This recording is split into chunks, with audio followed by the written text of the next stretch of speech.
Trust employees are actively involved in helping our customers and communities grow. This is Kevin Vigestad from First International Bank and Trust, member FDIC, equal housing lender. Whether it's coaching a Little League team, leading through involvement with nonprofit organizations, or a proud Beaver booster, know that all of us at First International Bank and Trust are committed to giving back to the places where we live and work.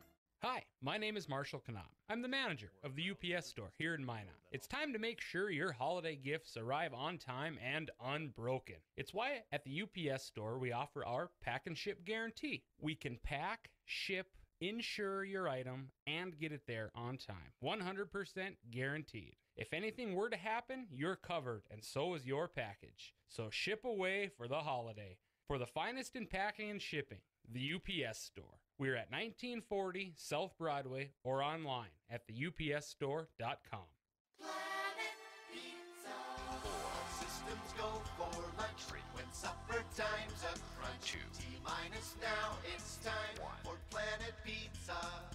With lots of space for fun, there's room for everyone. Don't be an alien to Planet Pizza. Space for fun. Planet Pizza. I love that space. Planet Pizza. Hello, I'm Steve Funningsland, consumer lender at First Western Bank and Trust and sports enthusiast. Employees at First Western know the importance of teamwork in their day-to-day banking duties to best serve the community. I know the Minot and surrounding area high school and college athletic teams know the importance of teamwork as well. We want to wish all local teams good luck in their athletic endeavors this year. Stay safe on the courts, on the fields, on the rinks, and in the gyms. We look forward to watching you succeed. With familiar faces you know, who know you by name, First Western Bank and Trust, you can bank on us, member FDIC, equal housing lender.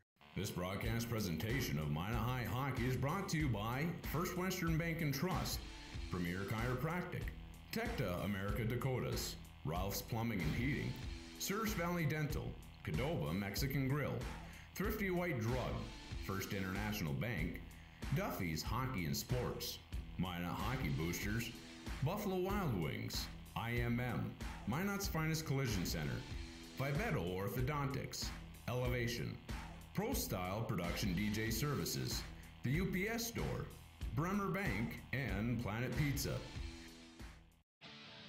Bringing the puck are the Magicians. Here's Easton Bennett out to center. Back to Vile, then Bennett. Bennett's in with the top of the circle. Bennett cruising in front onto the backhand. Vile turns it to the forehand. He scores! This is Minot High Magicians Hockey. Colby Eds handling, whistling, firing into the glove. Oh, he scored! It's 2-0. Heads tattoos at home. And the Magicians lead 2-0. A growing tradition. Here's a drive. He scores. And it's a hat trick for Hayden Schwartz. Tic-tac-toe play at base and Morelli with the backhand. Slips it past the netminder. Here's Martell. A drive. He scores. Martell.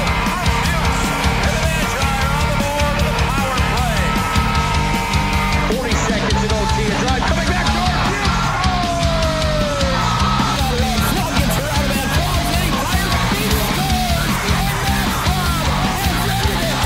With one goal in mind. And the Magi hang on. The face-off went back to the ice. Iron Lions win the state title. They have won the state championship. This broadcast presentation of Minot High Hockey is brought to you by First Western Bank and Trust, Premier Chiropractic, Tecta America Dakotas, Ralph's Plumbing and Heating, Surf Valley Dental, Cadova Mexican Grill, Thrifty White Drug, First International Bank, Duffy's Hockey and Sports, Minot Hockey Boosters, Buffalo Wild Wings, IMM, Minot's Finest Collision Center, Vivetto Orthodontics, Elevation, Pro Style Production DJ Services, the UPS Store, Bremer Bank, and Planet Pizza. Taken by ends up the near side. Waltz Easton Bennett. He's in shorthanded. Bennett's going to step in. Bennett backhand drive. He scores. Easton Bennett makes it 3-2. Young nasty man down to an E. Shoots the arrow into the sky. You betcha. Point number 60 for Easton Bennett. Now let's join Nick Holberg, the voice of Magi Hockey, for the Planet Pizza pregame show.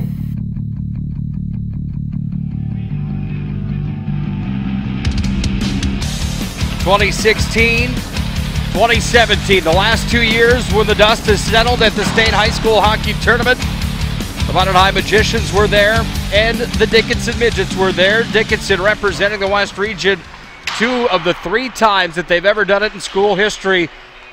Have done it the last 2 years. They're here this afternoon at the Pepsi Rink at Mesa Arena for a West Region showdown with the Minot High Magicians, and it could be a good one this Saturday afternoon here at Pepsi Rink in the Magic City. Welcome into the Planet Pizza pregame show. Planet Pizza, the area's ultimate party location for school parties, team parties, birthday parties, and so much more. They truly are out of this world. Planet Pizza delivers for free at 701-852-1700. They've got the largest laser tag playground in the region. They have a 30-inch pizza called the Galactic. They truly are out of this world. Planet Pizza brings you the pregame show for this West Region duel today, where Dickinson comes in playing only region games so far. They're 3-1 in the West. They lead the West Region. They come in led by Joseph Pavic, 14 points in 4 games played for the sophomore. Look for him to have a stellar afternoon today against the Magicians that come in overall at 2-2. They're 1-1 in the West.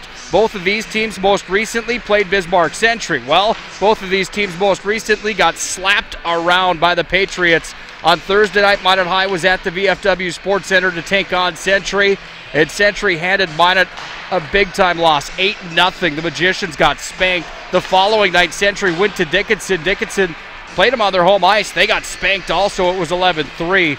Let's see how both these teams do today as they look to redeem themselves inside of West Region play. I'm Nick Colbert. Thanks for joining us for the Planet Pizza pregame show alongside of my counterpart for the afternoon, Mr. Blake Friars, a student at Minot State University and the voice of MSU Beavers hockey. Blake, thanks for some time here this afternoon. Are you looking forward to a good West Region high school hockey showdown? Yeah, absolutely. Haven't seen too much high school games since I've been in Minot. I've seen probably 2 or 3, and it's been really fast-paced hockey, but it should be a good game tonight for sure. Yeah, it's going to be a good one between Dickinson, that's in the Road Blacks today, Minot in their home whites. It's hockey day in the Magic City, so plenty of action. The girls just got done playing at the varsity level. Minot High girls got thumped by Fargo Davies, 5-0 the score there. Minot High actually outshot Davies in the contest. Not quite a 2-1 margin, but heavily. They ended up losing in the hockey game. Wayne Wallstrom and I had a conversation before the game here tonight. He wasn't too happy with the way things fell into place for the Magi today. And then following this one tonight, Minot State will take on Jamestown. Blake Friars will have to call that one. What can we expect tonight? You can also watch that game right here on the Pro Style Production Network. Minot State and the Jimmies from Jamestown. Quite the rivalry in a matchup on night number 2 of a home-and-home series where Minot State won 4-1 last night. Yeah, it's very cool to see how quick Jamestown has come onto the level of Minot State. They've only been in the program for 2 years, and they actually gave Minot State their first loss on home ice since the first loss in 2014. So Minot State's going to be hungry tonight. They want to get some revenge. Like you mentioned, they won 4-1 last night. Outshot them heavily, sport to wager gear, and he said it got a little chippy last night, but I think it's going to be a good game tonight. It's a great in-state rivalry for Minot State. Hope everybody at home is buckled in and ready to go for a full afternoon and evening of hockey from the Pepsi Rink here in the Magic City. It's hockey day in the Magic City. Hope you're ready for this high school tilt West Region showdown. These 2 teams matched up twice last year. We'll talk about that when we return to the Planet Pizza pregame show. We'll also take a look around the state of North Dakota. We'll look at the standings. We'll look at the top performers. This is one of 2 games being played in the state, but we'll tell you who's played recently. We'll tell you who's playing coming up next. Warm-up's just about to come to a close. Planet Pizza pregame show, however, rolls on. This is Minot High Magicians Hockey.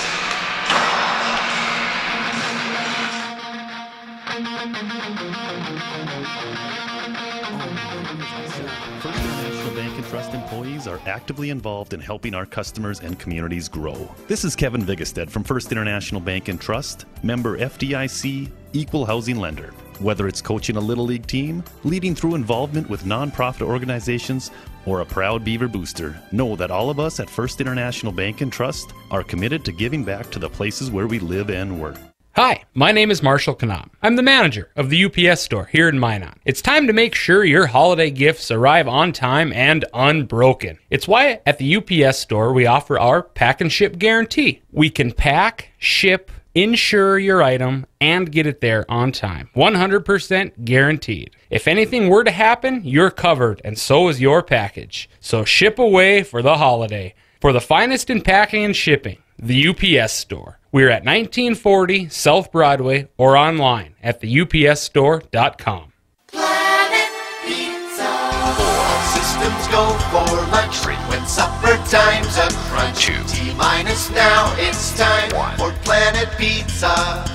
With lots of space for fun, there's room for everyone. Don't be an alien to Planet Pizza. Space for fun. Planet Pizza. I love Planet Pizza. Hello, I'm Steve Funningsland, consumer lender at First Western Bank and Trust and sports enthusiast. Employees at First Western know the importance of teamwork in their day-to-day banking duties to best serve the community. I know the Minot and surrounding area high school and college athletic teams know the importance of teamwork as well. We want to wish all local teams good luck in their athletic endeavors this year. Stay safe on the courts, on the fields, on the rinks, and in the gyms. We look forward to watching you succeed. With familiar faces you know, who know you by name, First Western Bank and Trust, you can bank on us, member FDIC, equal housing lender. This broadcast presentation of Minot High Hockey is brought to you by First Western Bank and Trust, Premier Chiropractic, Tecta America Dakotas, Ralph's Plumbing and Heating, Surge Valley Dental, Cadoba Mexican Grill, Thrifty White Drug, First International Bank, Duffy's Hockey and Sports, Minot Hockey Boosters, Buffalo Wild Wings, IMM, Minot's Finest Collision Center, Vibeto Orthodontics, Elevation, Pro Style Production DJ Services, the UPS Store, Bremer Bank, and Planet Pizza.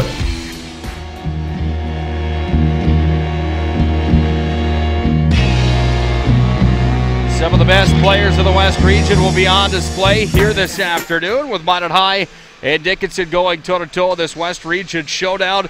Who are those best players? Well, we'll dive further into that later in the Planet Pizza pregame show, but I'll tell you right now that Jake Vial for the Magi sitting on 4 points in 4 games played. Kid that had 45 points last year as a junior is going to be hungry this afternoon. Then you look on the other side, we talked about Joseph Pavic, 14 points for him in 4 games played in his sophomore season.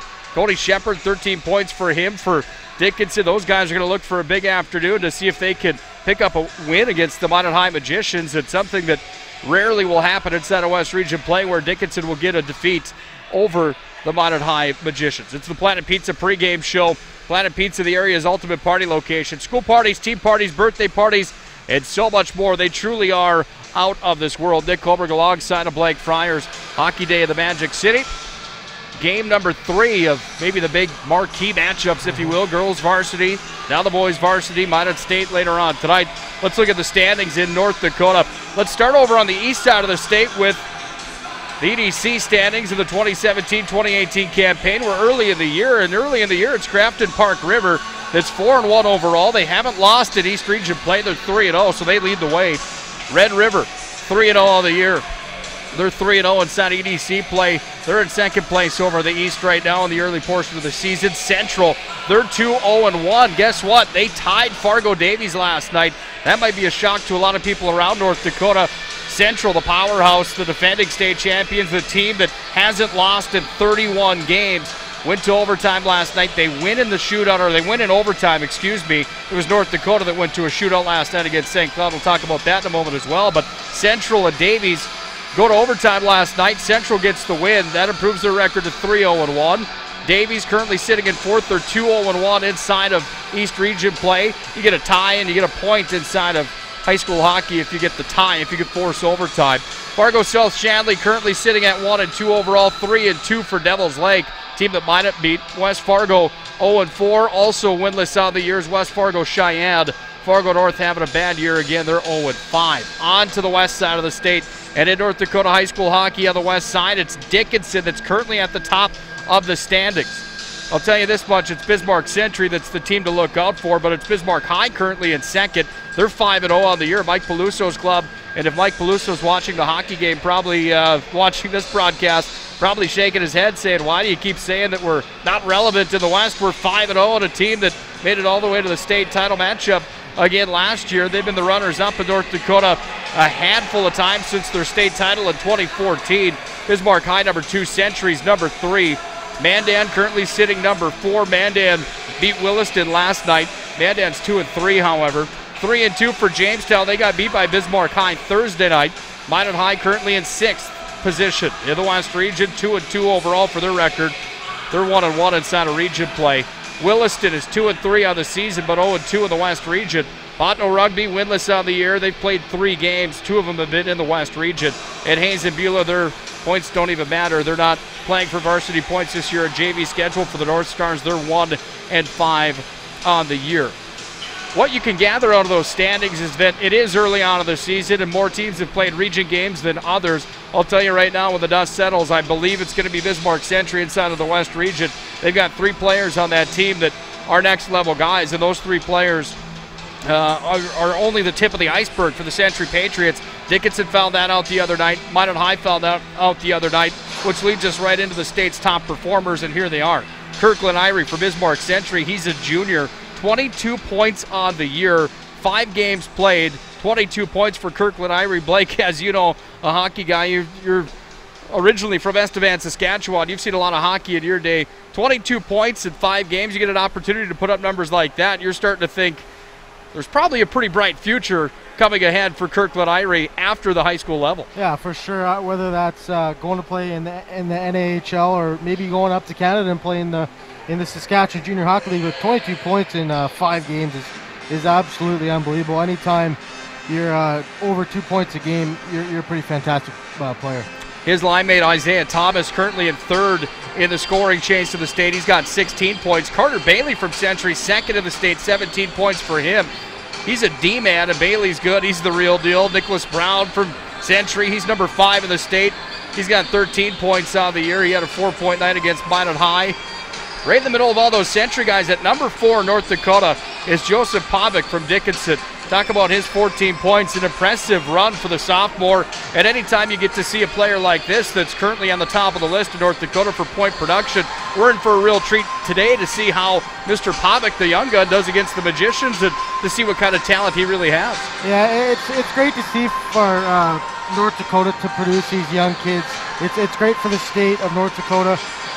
Like you mentioned earlier in the pregame show, it's going to be interesting to see where these kids move on. That's what I think the biggest thing is when you watch high school hockey.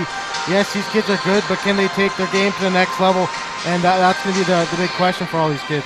Cody Shepard from Dickinson, currently 6th in the state in scoring, 13 points for him. Jay Buchholz from Davies, he got shut out last night, but he's currently sitting 7th in the state. 5 games played, 3 goals, 10 assists for 13 points for Buchholz. Cade Stibbe from Davies, he's got 11 points on the year. Jackson Coons from Red Rivers got 10. Centuries, Drew Stoddart, he's got 9. Then a bunch tied at 8 and 7 all the way down to Connor Hansen at top 20 in the state from Century. Besides Pavic tonight, besides Cody Shepard, there's nobody else in this contest besides Ryan Brent, he's got 8 points that's on the list in the top 20 in North Dakota. Minot High doesn't have anyone cracking the best in the state as far as numbers are concerned in the early portion of the season. Now let's look at who's played as of late. This is what the week looked like that we just got through, or that we're putting an end to right now here on Saturday. Tuesday the 5th, it was Red River that was in action against West Fargo. They thumped the Packers 11-1. Minot's JV beat Hayes and Beulah 5-3. West Fargo Cheyenne got hammered on by Grand Forks Central. 14-1 was the final score at Purpur Arena in Central. Again, the real deal. Bismarck High beat Mandan 9-0. That game was carried on Beck Sports Network, statewide TV. Kind of a disappointing night for Leaf Manson's Mandan Braves. 1-0 at the end of one period, and then it was Bismarck High that just came out firing. After that game, the following games that were played, Davies beat Fargo North 6-1, and Park River beat Devils Lake 2-1. On Thursday, West Fargo Cheyenne was at Devils Lake. Devils Lake, the Firebirds won 5-3. Century shuts out Minot 8-0. Bismarck High beats Jamestown in a barn burner 3-2. Last night, here's the games that were played. It was Grafton Park River. The Spoilers spoiled Fargo North tonight, 3-1 the final there. Red River beats up on Fargo South Shanley, 8-1 the final. Century crushes Dickinson 11-3. Central and Fargo Davies played to a scoreless tie. Central ends up winning the game in overtime. They still count it as a tie, 1 extra point for Grand Forks Central. However, Mandan beats Williston 4-1. Williston's at Jamestown tonight. Dickinson is here in Minot, and that's how the state of North Dakota shapes up for the early portion of the season and week number 3, if you will, of North Dakota high school hockey. Should be a good one tonight. Dickinson and Minot High go toe-to-toe. When we come back to the Planet Pizza pregame show, we'll hear from Jason Bennett, the co-head coach of the Minot High Magicians. We'll have his thoughts after the Century defeat, his thoughts heading into today's matchup. Minot High taking on Dickinson here this afternoon. This is the Planet Pizza pregame show. We'll be back with Coach's Corner in just a moment. Thanks for joining us on ProStyleProduction.com. This is Minot High Magicians Hockey.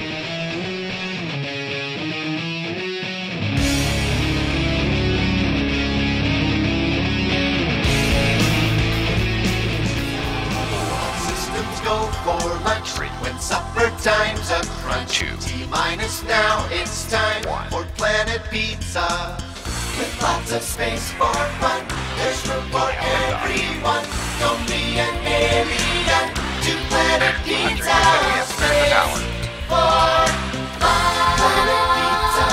I love space. Planet Pizza.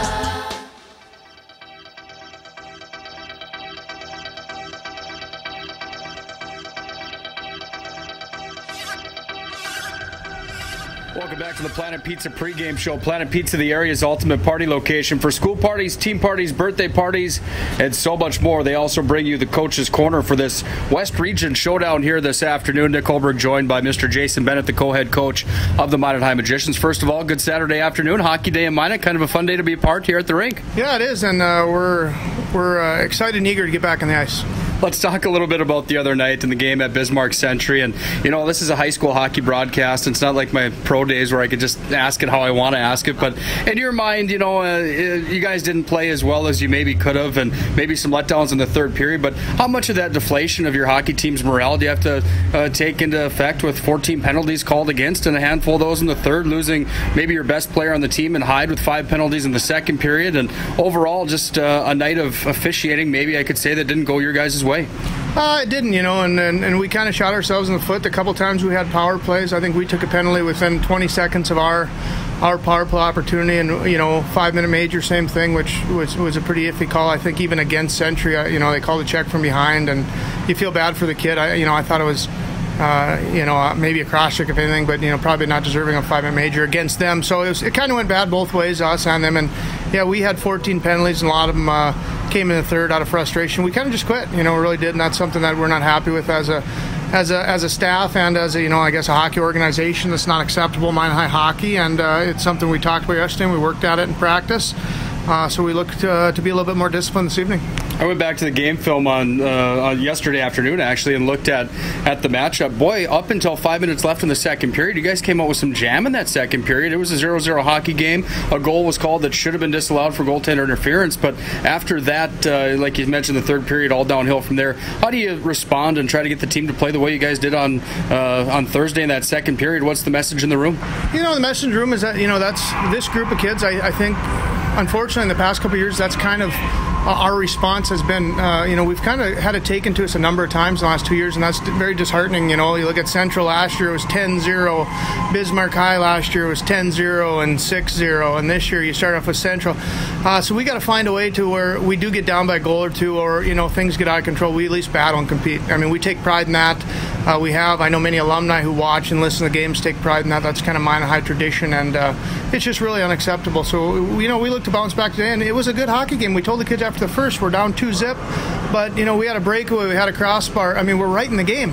And then the second period, we played great. You know, we drew that penalty. We were on the power play. We had a breakaway, a couple 2-on-1s, 3-on-2s. We didn't capitalize, and you know, that's something we got to shore up. A lot of games here at the start of the year, including this one today against Dickinson, who comes in at 3-1 in the West Region. They've scored 29 goals on the year, led by a player by the name of Joe Pavic, 14 points. Do you key in on a player like that today with this Dickinson team, or is it just all your own business? I ask this question every time, but any special keying in on these players from Dickinson that have been lighting it up a bit? Yeah, I think it's a lot of our own business. You know, we need to take care of ourselves before we worry about other people, but we probably saw the best line in the region with, Irie and Brown and Thomas on Thursday night, but Dickinson always has one or two kids. Whether it's Mike McChesney and Jersey Martin or Jersey Martin and Pavlik last year. So, that's where you're going to get from maybe the teams that are middle of the pack toward the bottom of the pack. They always have one or two good guys. And it seems like in the past we've done a pretty good job of shutting down that one or two star player for the other team. Fortunately for us, they have a kid out tonight. I think there was a boarding call last night, 5 in a game. We have, probably arguably our best defenseman out tonight, Patrick Hyde, with 5 penalty rule. They have in effect high school hockey. So I guess it's a toss-up between, they lose one of their dudes and so do we. On the goaltending side of things tonight, when you look at your own blue paint, and always a tricky question here, Odie gives up 7 the other night in Bismarck, plenty of which maybe not his fault, a few that he probably wanted back in the late portion of the game. Is it a dice roll on who you go with tonight, or is this a solidified answer who you're going with in the pipes, Love or Odie Nelson? We're going to go with, Love played pretty well against Devils Lake, but I think we're going to go with Odie tonight. I know he's going to be gone for a day or two here for student council, so we just talked and discussed as a staff about wanting him to get some shots, and we'll move forward Tuesday with the decision of whether it's Love or Nelson. But we have ourselves a goaltender competition. It's pretty clear. Like I said, Love has had an opportunity and not many, but he played pretty well in Devils Lake, and Odin has played pretty well as well. But when he's kind of lost focus, he's struggled. And that's something that's happened last year. That's something we're working on him with, and he takes a penalty in the third, and it's it's unacceptable. Out of the East region, and a question for you, the final one I have, some parity inside the state of North Dakota. Did you see Central and Davies went to overtime, 0-0 hockey game? Central wins in the shootout last night, or in overtime actually last night. Your thoughts on seeing a Fargo-Davies team, given those Grand Forks teams run over on the east side of the state? The Century team obviously looked pretty good. You got Minot High that's better than an 8-goal differential. Some parity here in 2017-2018. I think so, and I think everybody knew it was kind of maybe a 3-horse race out east, Red River and Central and Davies. I was a little surprised with that. I thought Grand Forks Central was a little better than we expect them to be, that home opener, but obviously we didn't play very well ourselves that night. But we know what Davies has. We saw him first round game of state. They're young. We played them twice last year. Luckily, we get to have them here in Minot this year, so it's another good quality hockey game we get later in the year, non-conference. And Bismarck High took it to Jamestown. It was a 3-2 game, but the shots were pretty lopsided. I think it was 53 to maybe 20 or something right around there. And Bismarck Century, they proved why they're probably the coach's pick for number 1 team in the West. That top line of theirs can really go. Good luck here tonight, and we appreciate your time. Have fun on Hockey Day here in Minot. All right, we sure will. That's Jason Bennett, co-head coach of the Minot High Magicians. When we return to the Planet Pizza pregame show, we'll break down the numbers of this one. It's Minot High and Dickinson. This is Minot High Magicians Hockey.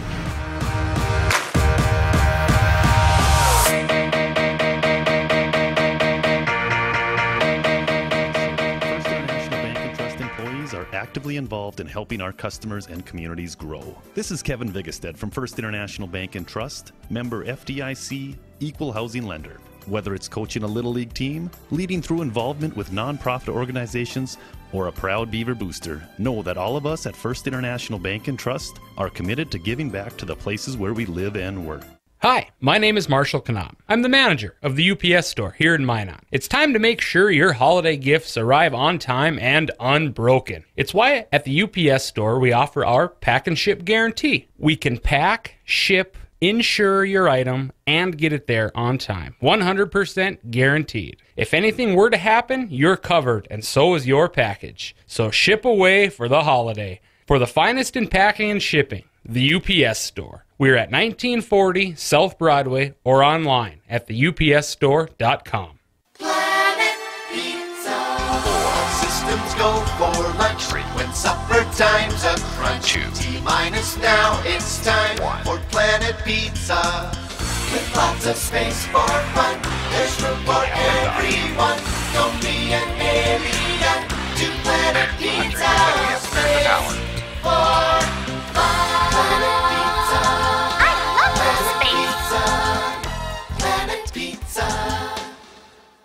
Hello, I'm Steve Funningsland, consumer lender at First Western Bank and Trust and sports enthusiast. Employees at First Western know the importance of teamwork in their day-to-day banking duties to best serve the community. I know the Minot and surrounding area high school and college athletic teams know the importance of teamwork as well. We want to wish all local teams good luck in their athletic endeavors this year. Stay safe on the courts, on the fields, on the rinks, and in the gyms. We look forward to watching you succeed. With familiar faces you know, who know you by name, First Western Bank and Trust, you can bank on us, member FDIC, FDIC Equal Housing Lender.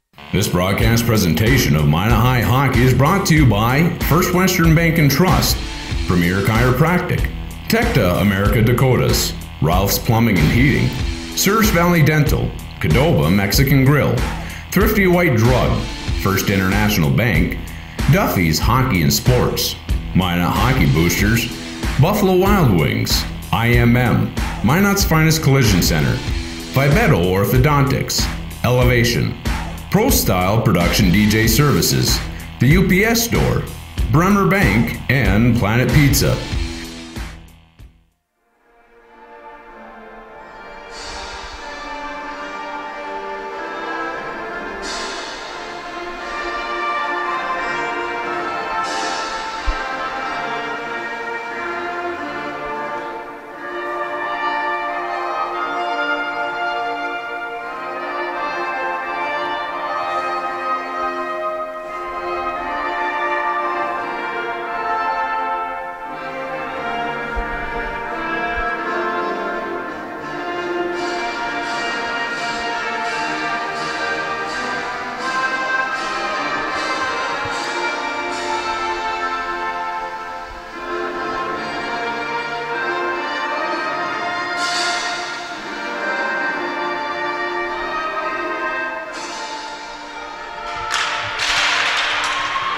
God bless our servicemen and women. God bless our veterans. God bless America. Let's play hockey on Hockey Day here in the Magic City. Nick Coburg along with Blake Friars for the call. This West Region showdown.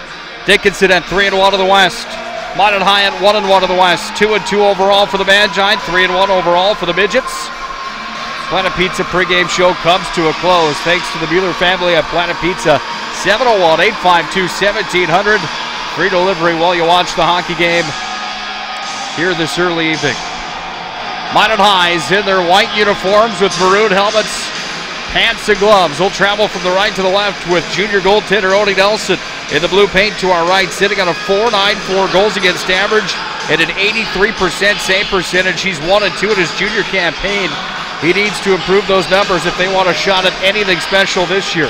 On the other side, the Midgets are in all black today. They've got the trim on the jerseys and the two stripes on the pants in orange, one stripe in white, black helmets, pants, and gloves. They'll travel from the left to the right. As mentioned, the goaltender, Jaron Knapp, one game played, 11 goals against average and a 68% save percentage. Blake, that sounds like your street hockey numbers.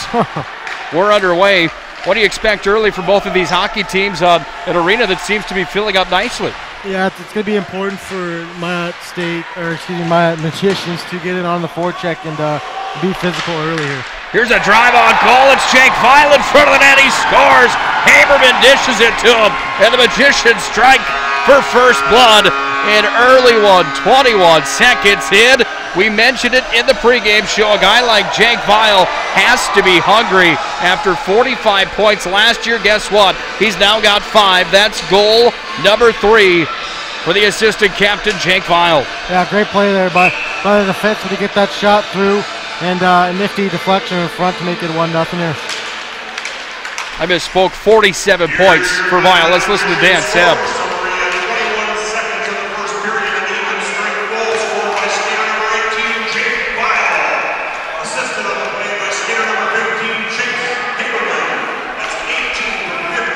Haberman sets up Jake Vile, and the Magi are on the board. They're back in with it. Here's Jack Plemmel. Sends it towards the net. That one went wide. Plemmel along with Fillion.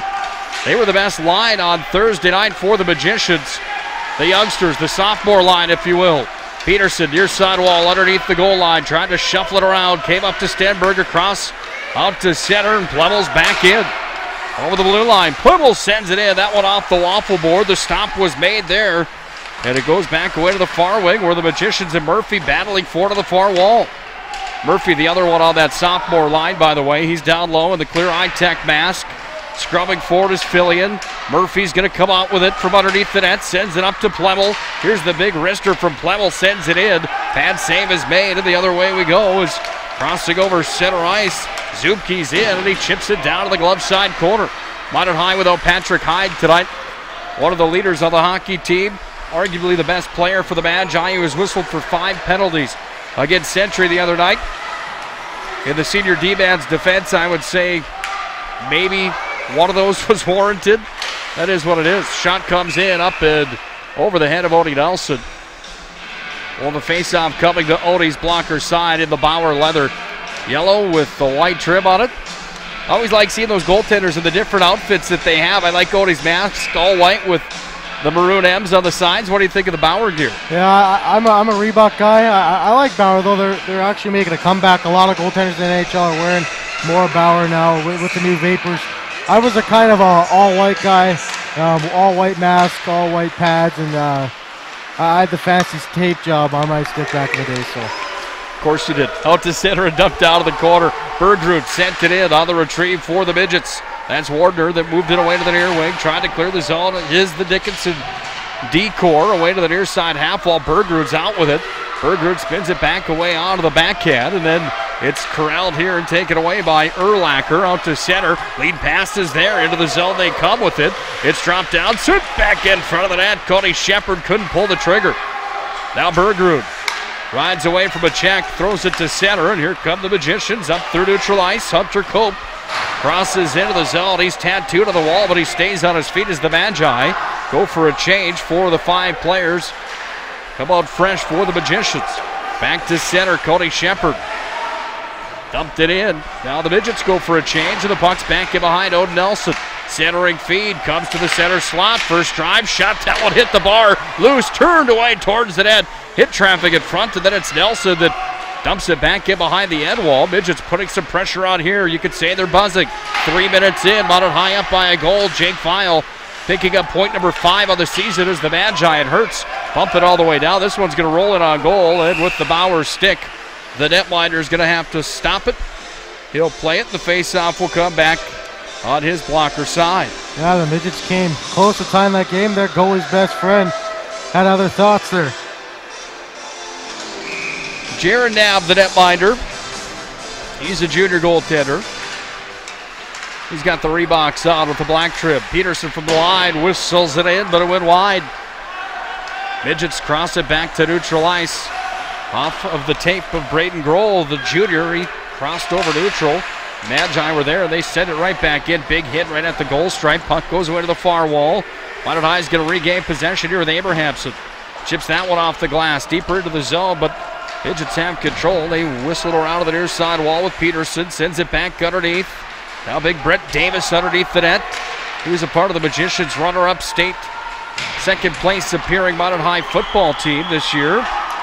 Uses that weight on the ice just a bit. Taken there and dumped into the offensive zone by Braden Grohl, but down for the icing as we'll face it off back in Dickinson territory. Referees for tonight's matchup, Andy Carton's got the stripes on along with Kevin Wilk. Nice to see Kevin Wilk back. He had a shoulder surgery a few years back. He hasn't been on the ice in a bit, so nice to see his return.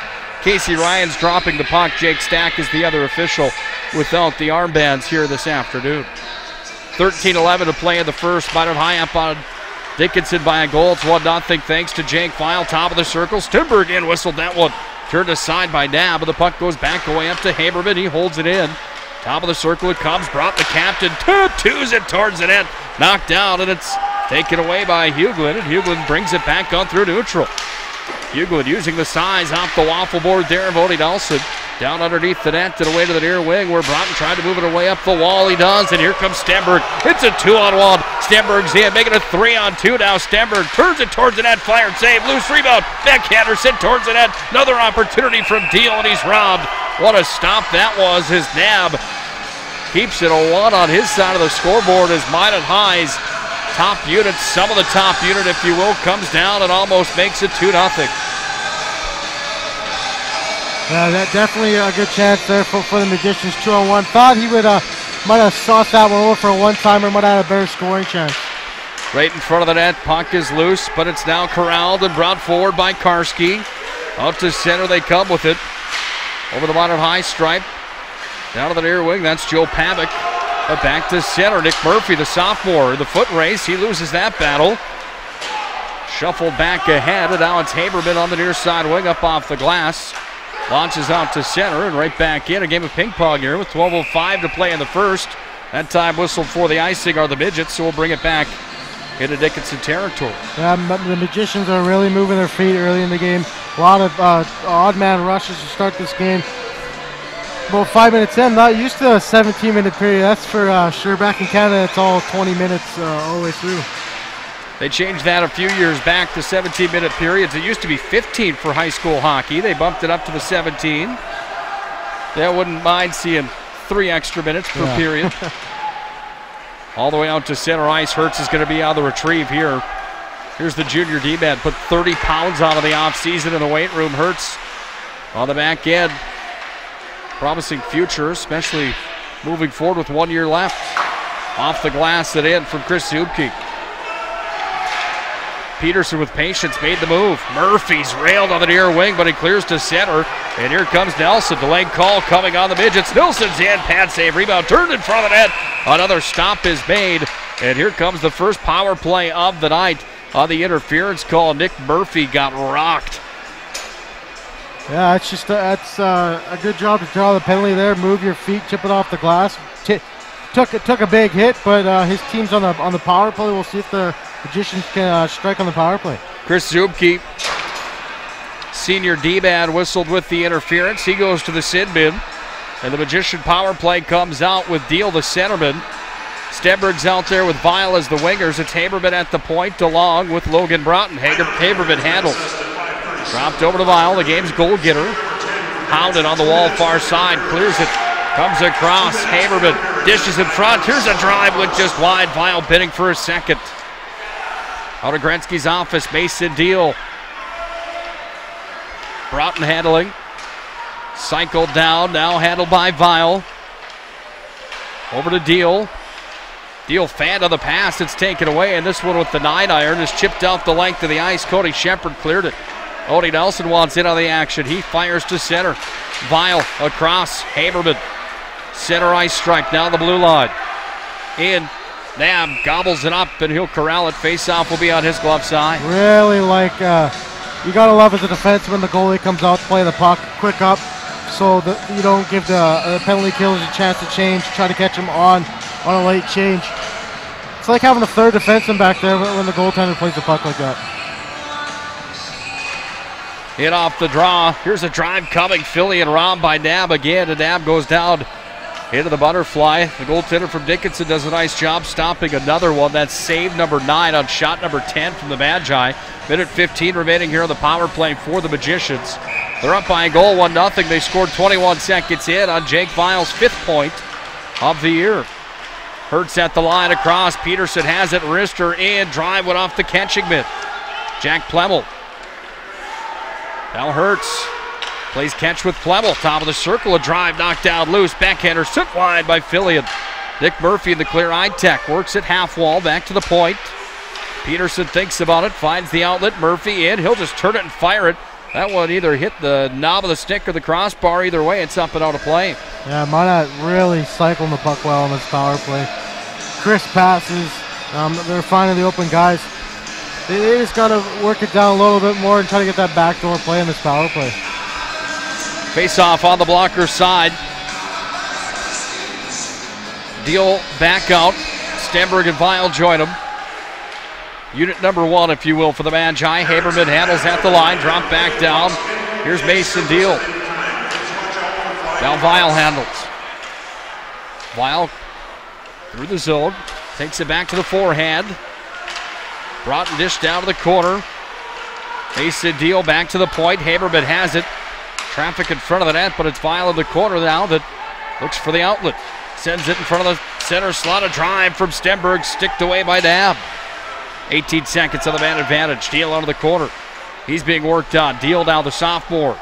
He's a junior now, walks out, fires, hit traffic, and up and into the mesh.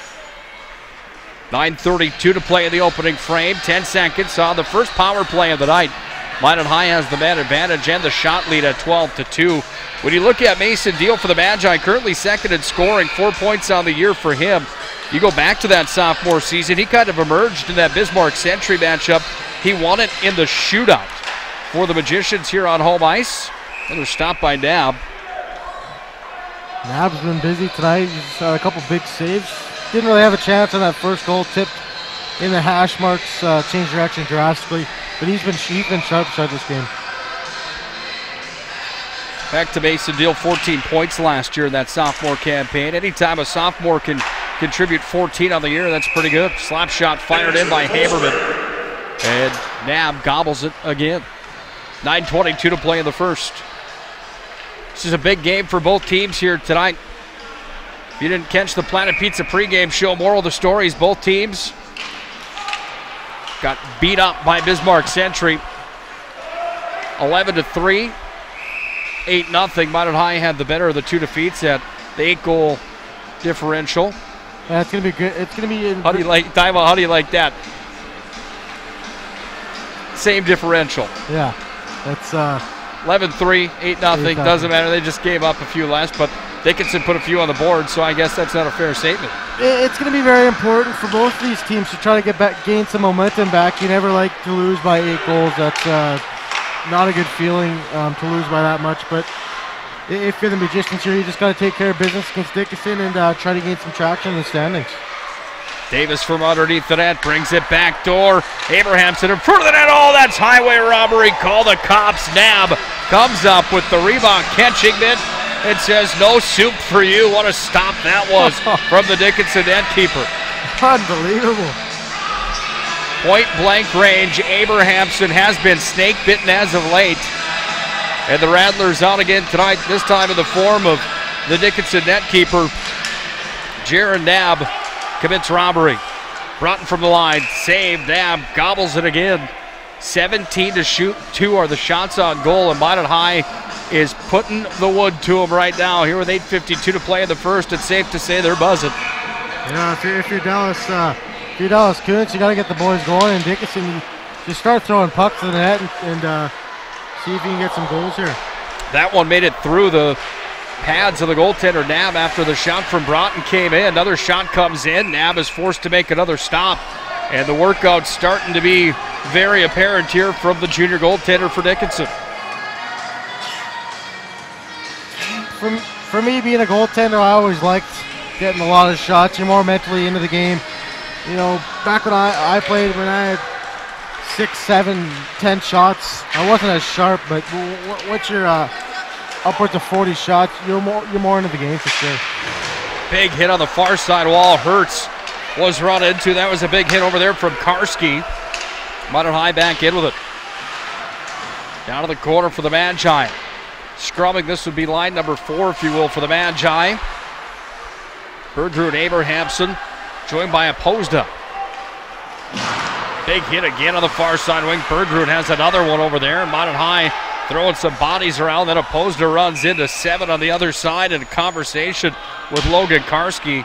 You don't think West Region Boys High School hockey draws a little tension once in a while? You're completely wrong. This is brewing into a good one early on. 8:03 to play here in the first. Yeah, Minot's been really physical, and that was a big key to a good start here. They got to be physical and hard on the forecheck. Here's Rotz trying to clear. Can't. Hertz sent it back in. Wide of the net. Now Bergerud, he was one of the best players for the Magi Thursday against Century. Drive comes in, tipped, corralled, and then taken away by Hughlin. And Hughlin trying to clear the zone. Minot High has a brick wall up right at the blue line. Dickinson hasn't been able to cross over the red stripe on their own in over 5 minutes of play. Yeah, they hit that post and nothing since. Hertz off the wall. Up to Nelson, back to Hertz. Pushed it over to Peterson. Peterson trying to dish it back to Nelson. This one comes down and an icing on the Magicians, so we'll face it off back in Minot High territory. Odie Nelson's blocker hand side. Well, Odie on Thursday night played an excellent first 2 periods of hockey. I thought Odie was on his way to being our star of the game on Thursday evening. A goal that should have been called back in the second. He was interfered with big time. One of the worst I've probably seen. It for a goal to be allowed of that caliber and the way that it happened was very frustrating for the Magicians. But after that, the train kind of came off the tracks. Violin turns it up towards the net, but he sent it too high. Back the other way into retrieve is Haberman in his own territory. Haberman back to Broughton. That could have been deadly. There's the scrum for it. It's chipped back into the corner. And Haberman Pins it up, tried to knife it back through over to Deal. Now Broughton's on the retrieve, and Broughton with a backhand. Rattled it up the wall, then it's thrown to center, rolls into the offensive zone for the Magi. It's Jake Vile, 18, that's heavy on the forecheck. Broughton wrangles at center. Back over to Haberman.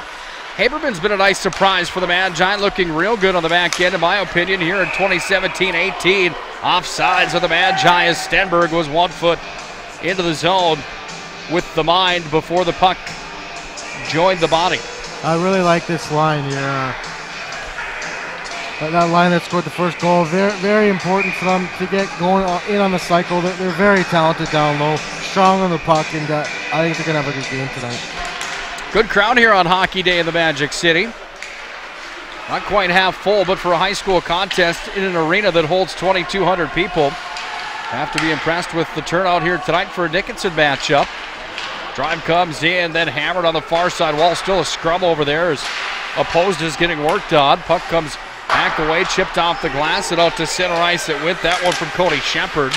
And now the Midgets dump and chase into the Minot zone. Hurts on the retrieve, back behind Odin Nelson.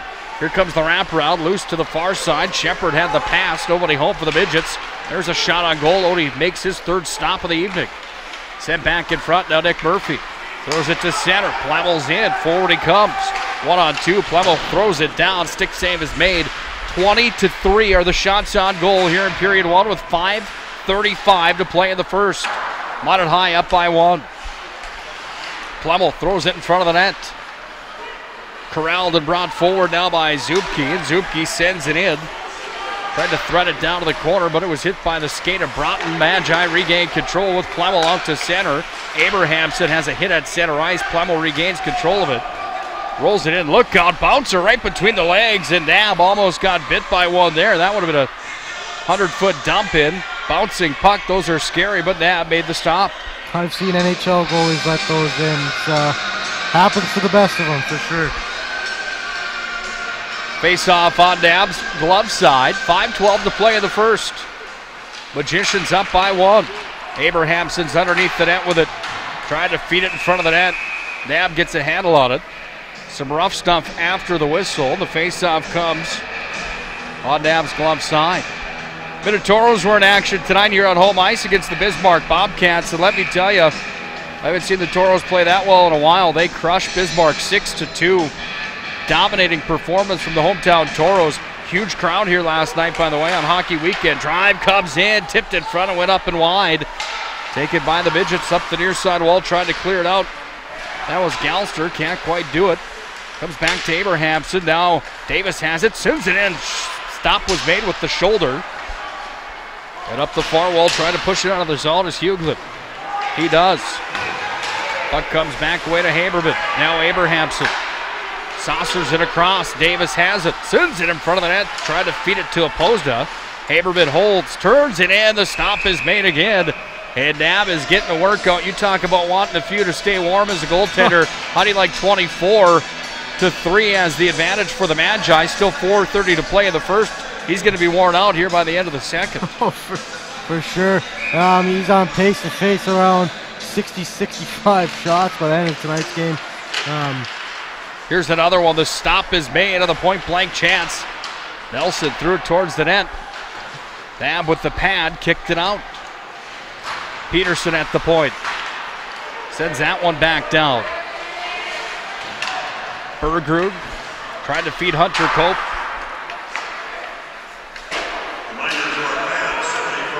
Now Peterson.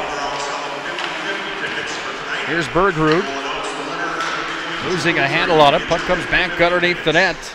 And away with it, Hughlin again. Peterson pinching in, holding the zone. Bergrud trying to throw it in front. Comes back away. Scrum forward, still loose. Goes to the far wing. Hertz is going to pinch in, gets the long stick on it, and holds the zone. Well, the forecheck for Minot High early on tonight has been more than impressive. Peterson's back at the point. Dropped it down. They play dump and chase. Nobody there for the Magi on the retrieve. So Hertz is forced to pinch in. Stenberg comes over to pick up his duties, and he sends it back underneath the net. Still scrumming for it. Now it's loose in front of the net. Back to the point. Hertz has it, turns it. It went wide. 3:15 to play here in the opening frame. Minot High up by a goal. It's Jake Vial that scored the first one. This one will roll down for an icing. If you're Dickinson, what's the solution to the problem right now? And that problem is a beat down to rubber. Minot High out shooting them 25-3 and up 1. Well, you got to start winning puck. You got to start winning puck battles. That's the first place to start. If you're Dickinson, got to win the puck battles down low. Got to get pucks out. You can't give the Magicians more time to start the cycle. And right now, Dickinson's not winning any puck battles. It's that simple. Mason Deal back out for the Magi. Joined by Jake Vial. Conversation over at the Dickinson bench. And what's the call here? Chris Zubke's in the box for the Midgets. Now another skater's going to skate over. That's 18, Drew Halsey. Must have got a 10-minute misconduct for altercation with the referee. That's my guess. Here's Dan Sam on the call.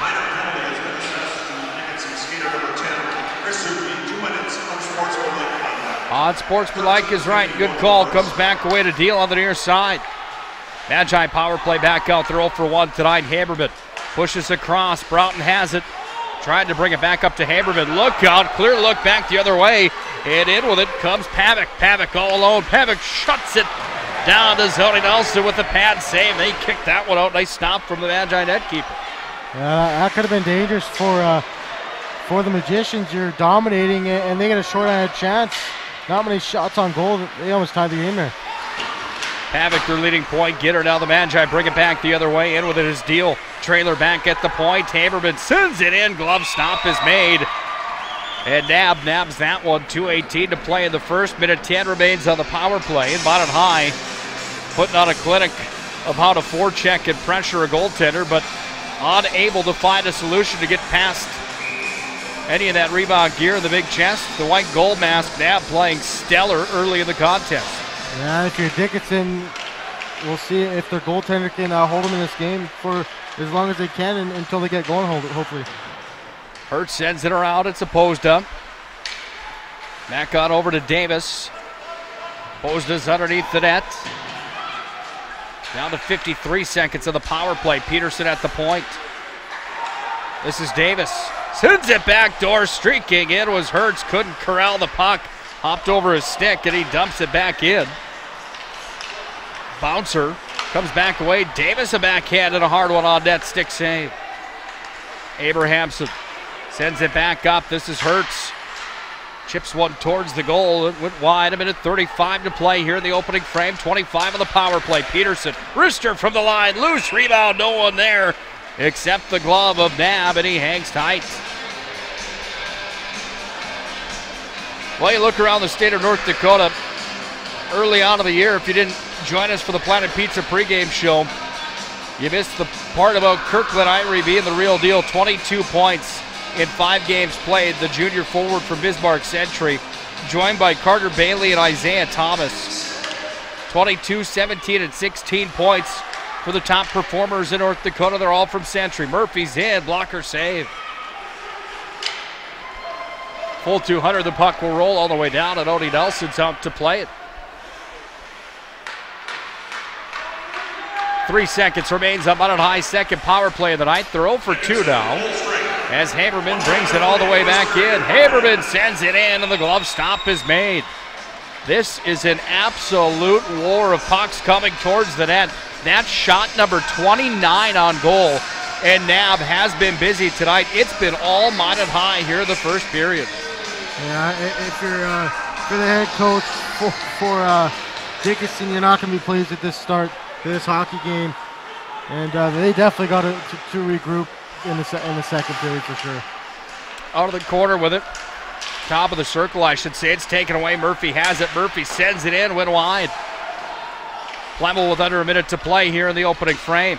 Cycled around Murphy at the point. Haberman sends it in. He scores. Oh, top shelf. Right where Grandma keeps the cookies. You heard the bar go clank. It fell right down to the ice. And the Magicians lead 2-0. And welcome to the score sheet, Chase Haberman, point number 1 on the year. And that was a doozy. A lot of traffic in front. Not sure Nab seen that one with a clean look, but good job for the Magicians to get traffic in front not allow the goalie to see that shot from the point. Chase Haberman having a great game tonight, filling in, if you will, for Patrick Hyde on the back end. And Haberman hits the bar and puts it in. Minot High up 2-0. 0 for 2 on the power play. Vile, Haberman on the score sheet, and plenty of magicians firing and having some chances. Shots are now 30-4. Jake Vile back in, dropped down to the corner. Comes back away to Stenberg. Peterson at the point. Sends it in. 5 goals was the differential last year, with Minot High winning both games that they faced Dickinson. 1 in Dickinson, 1 here. 7-4 down there, 4-2 up here. I have those reversed. 4-2 here. 4-2 there, 7. We better look, Blake. I got these numbers all mixed up for you. Let's listen to Dan Sam while we track it down. Skater number 15, Chase Haberman. Assisted on the play by skater number 21, Nick Murphy. That's 15 from 21 and 16-21, even strength goal. So Murphy gets the assist on the goal. On the 4th of February last year at Dickinson, Minot High won 6-4. Minot High also played Dickinson on home ice on the 10th of December. So one day prior this year, and a year ago, Minot High won 7-4. So 7-4, 3-goal difference there, and a 2-goal difference when they played them down there. So 5 was the difference overall. Different story here tonight. Minot High peppering 30-4 are the shots on goal, and Minot High is cruising right now. We'll have Jordan Willert in just a moment when we come back to our Thrifty White Drug intermission report. Minot High leads this one 2-0 at the end of 1 period played. Quick 30-second break. We'll hear from Jordan Willert when we return. Hello, I'm Steve Funningsland, consumer lender at First Western Bank and Trust and sports enthusiast. Employees at First Western know the importance of teamwork in their day-to-day banking duties to best serve the community. I know the Minot and surrounding area high school and college athletic teams know the importance of teamwork as well. We want to wish all local teams good luck in their athletic endeavors this year. Stay safe on the courts, on the fields, on the rinks, and in the gyms. We look forward to watching you succeed. With familiar faces you know, who know you by name, First Western Bank and Trust. You can bank on us. Member FDIC, Equal Housing Lender. It's time for the Thrifty White Drug Intermission Report. Thrifty White Drug, where your healthy outcomes are our priority. 2-0 at the end of 1 period played. Minot High is ripping it up tonight. Shots on goal 30-4 at the end of 1 period played. Thrifty White Drug Intermission Report. We're now joined by Jordan Willert. In your best words, describe what we saw there in the first period. Coach, that was pretty impressive stuff. Well, plain and simple, Nick, the boys got back to playing Minot High hockey, competing hard, working hard all over the ice, stick puck body. We sent a couple messages to some, different players, and guys answered the bell, and that's exactly what you want to see. I think that's the team we're capable of being. Now let's see if we can do it for 3 periods. 30 shots on goal. Are you having any frustration with only finding the net twice here? What do you tell your team to try to put a few more in? Well, did some advanced metrics and looked at some stats, and in our losses, we had 11 shots for and 16 shots for. You're not going to win many hockey games with that many shots on net, and I talked to the boys a little bit about it, and clearly they responded. Pucks to the net, bodies to the net. The puck's got to go towards the net for it to go in. So just really excited to see the compete level up. Kids working extremely hard and sticking to the system.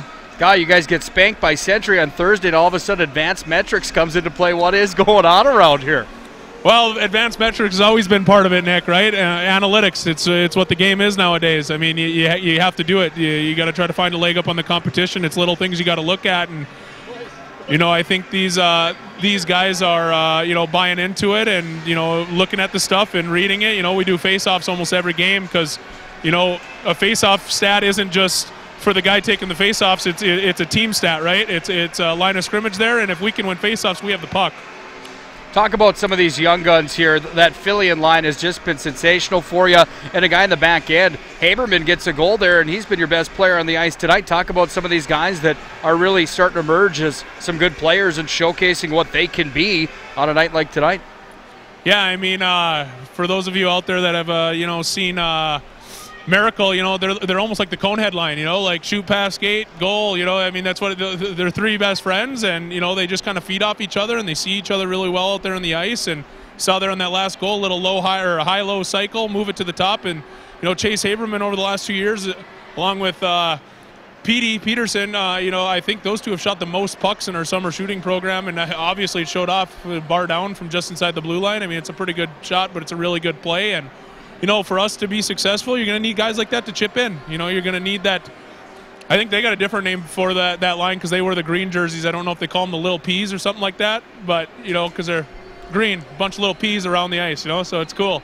It's good to see, and it's exciting. Final thing I have for you, I'm taking a bunch of your time here, but how important was that first period response? I alluded to what Century and Minot High skated to the other night. How important was that first period to come out the way you guys did and really put it to them the way you did after Thursday night? Well, guys didn't have too much fun yesterday, Nick. It was a hard-nosed practice. It was get back to the grindstone, work extremely hard. Not many pucks, not many shooting drills, kind of some battle, and that's what we want to see in the game. You do it in the game, we'll do fun, more fun things in practice. And, it's really encouraging and really exciting to see the response by our fellas to work hard and compete. Sure, appreciate your time here. If I ask any more, we'll get to 24 questions. We'll save a few more for the next intermission. Thanks for your time. We'll see you in a little bit, Nicky. That's Jordan Willard, the assistant coach for the Minot High Magicians. And Blake, when you hear some of that stuff, you have a big takeaway of what Coach Willard had to say there at a quick coach's corner in between periods. Yeah, just not to get frustrated. Just keep your game simple. Keep throwing pucks on net. Eventually, Nab's going to be gassed out, and just keep things simple. Throw pucks on net, and good things are going to continue to happen. We've got all the stats coming your way when we return to the Thrifty White Drug Intermission Report. Thrifty White Drug, where your healthy outcomes are our priority. At the end of one period played, Minot High all over Dickinson. It's 2-0. Shots are 30-4 in the contest. This is Minot High Magicians Hockey.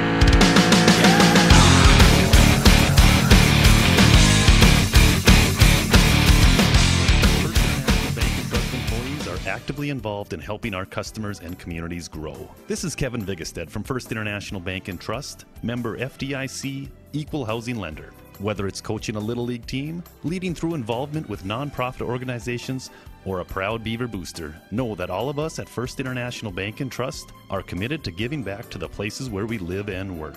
Hi, my name is Marshall Knop. I'm the manager of the UPS store here in Minot. It's time to make sure your holiday gifts arrive on time and unbroken. It's why at the UPS store we offer our pack and ship guarantee. We can pack, ship, insure your item, and get it there on time. 100% guaranteed. If anything were to happen, you're covered, and so is your package. So ship away for the holiday. For the finest in packing and shipping, the UPS store. We're at 1940 South Broadway or online at theupsstore.com. Planet Pizza. All systems go for lunch. When supper time's a crunch. T-minus now, it's time for Planet Pizza. With lots of space for fun. There's room for everyone. Don't be an alien to Planet Pizza. Space for fun.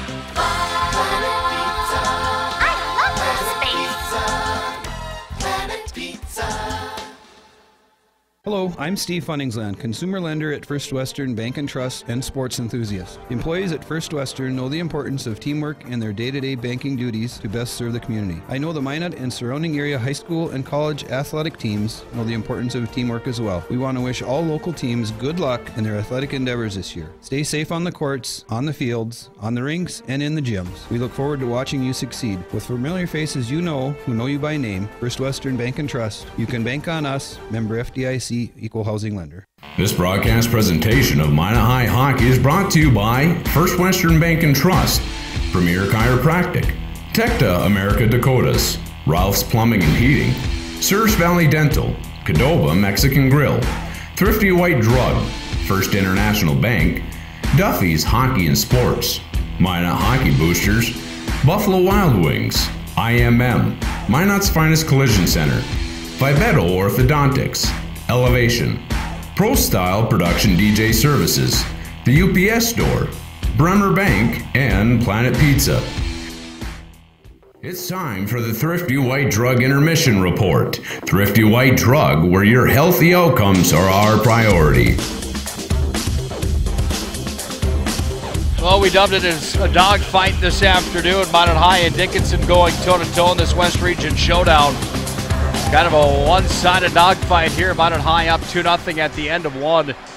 Scores close. Shots are certainly not, and the level of play certainly hasn't been either. Minot High dominating 30-4 on the shot clock. I know I keep saying that, but boy, it's the most key stat in hockey. And any time that you can outshoot a team the way they have 30-4 here after one period of play, you know that the Magicians are doing some things right. You know that on the other side of the ice for fifth-year head coach Dallas Kuntz, he's going to be giving his team an earful. If you're Dallas Kuntz right now, Blake, what is your message in the room? Just start skating. It's simple. You got to start skating. You got to win puck battles. You got to get on the forecheck. You got to be physical. They really didn't do anything that period, and Minot Magicians rolled right over them. 21 seconds into the contest, Jake Vial from Chase Haberman made it 1-0. That was Vial's third goal of the year, point number 5. That was Haberman's first point of the year. So Haberman's in on the first one. Then they wait till 16:21 of the period. In the final minute of the first, it's Haberman with a howitzer from the line from Nick Murphy. Haberman gets 1 goal, 1 assist in the first period, his first 2 points of the year. And all of a sudden, Minot High goes to the room with a 2-goal advantage.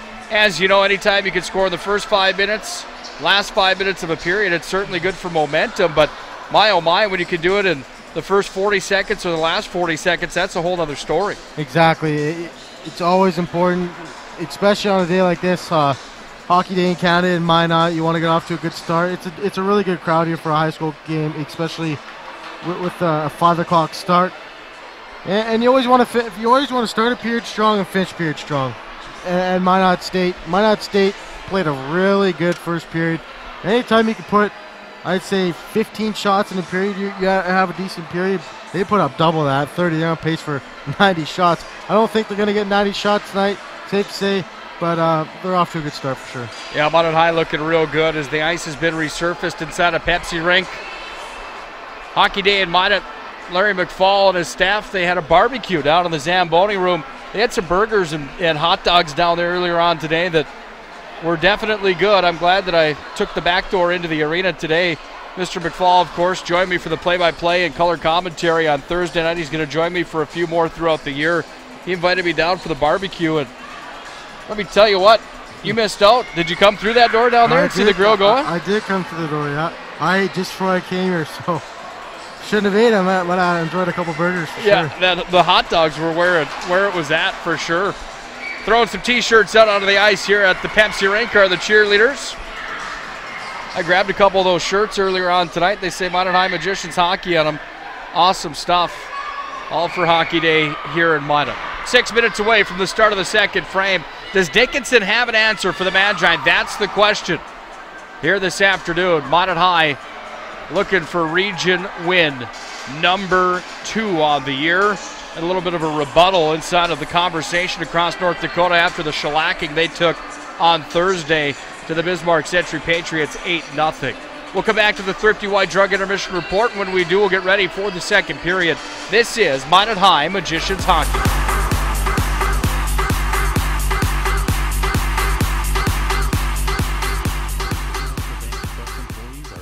Involved in helping our customers and communities grow.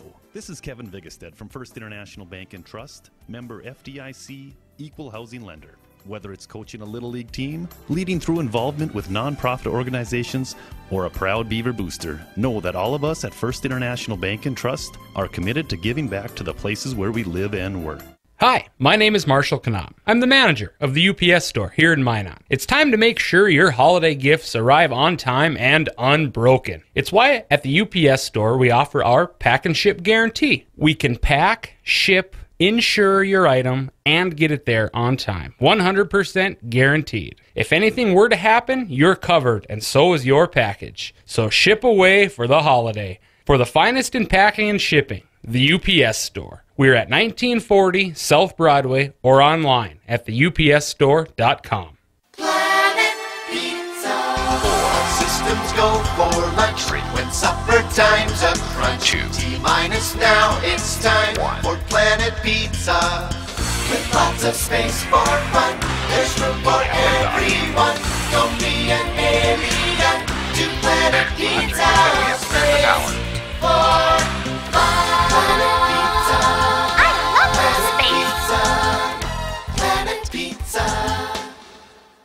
Hello, I'm Steve Funningsland, consumer lender at First Western Bank and Trust and sports enthusiast. Employees at First Western know the importance of teamwork in their day-to-day banking duties to best serve the community. I know the Minot and surrounding area high school and college athletic teams know the importance of teamwork as well. We want to wish all local teams good luck in their athletic endeavors this year. Stay safe on the courts, on the fields, on the rinks, and in the gyms. We look forward to watching you succeed. With familiar faces you know who know you by name, First Western Bank and Trust, you can bank on us, member FDIC, equal housing lender.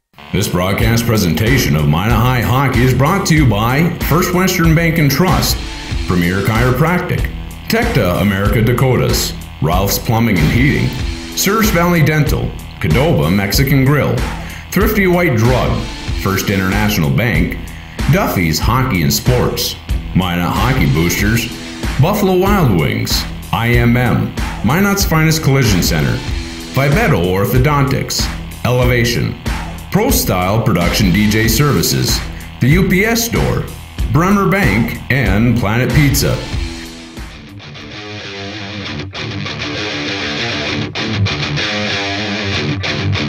Ha! 17 minutes in the books, just about set to get us to 34. The middle frame is upon us, Minot High up by a score of 2-0. Goals in the first period coming from Chase Haberman and Jake Weil. 30 shots to 4 for the Magi as Odie Nelson leads the Magicians back to the ice. And there's in their home white uniforms.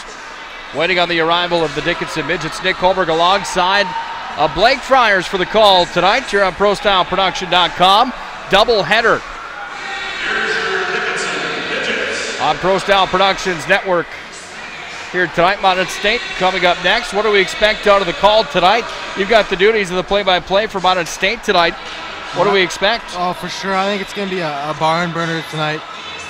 I'm hoping that we put up a lot of goals tonight, just to send a message that you don't beat us here at the Pepsi rink.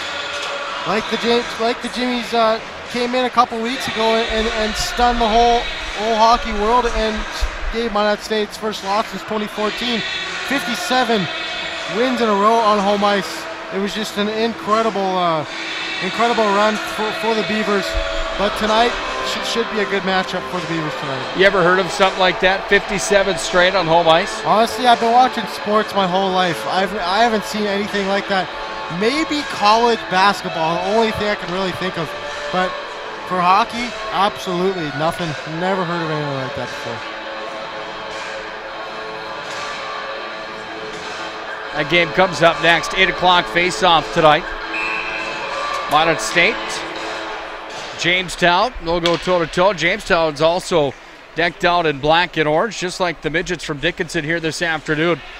Set up for a face-off to start period number 2. Mason Deal in on the draw. He wins it, dumps it down into the near corner, and Dam's going to fall on it. 6 seconds in, and we'll face it off down in the Dickinson end.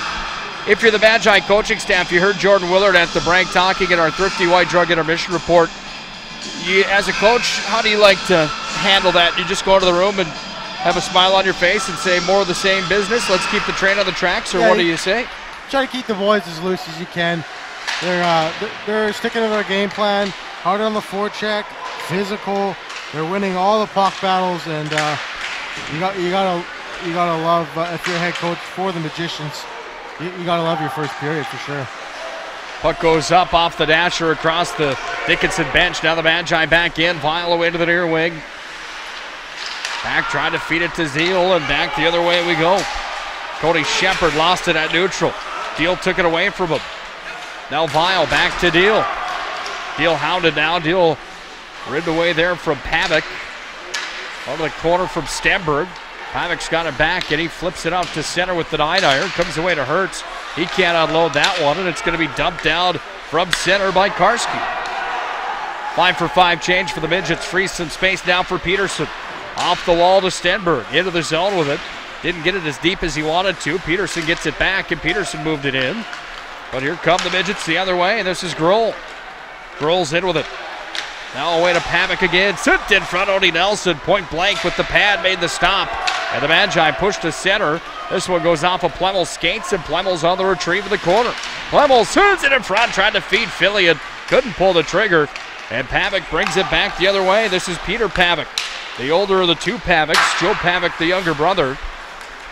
Puck rolls at center ice, taken away. Here's Nick Murphy's in all alone. Showdown, here we go. Murphy backhand. Oh, he was stoned with the blocker. With the glove hand side pad. Nice stop from Nab. He keeps him in at 31 shots on goal he's seen tonight. 29 saves. That may be his second biggest.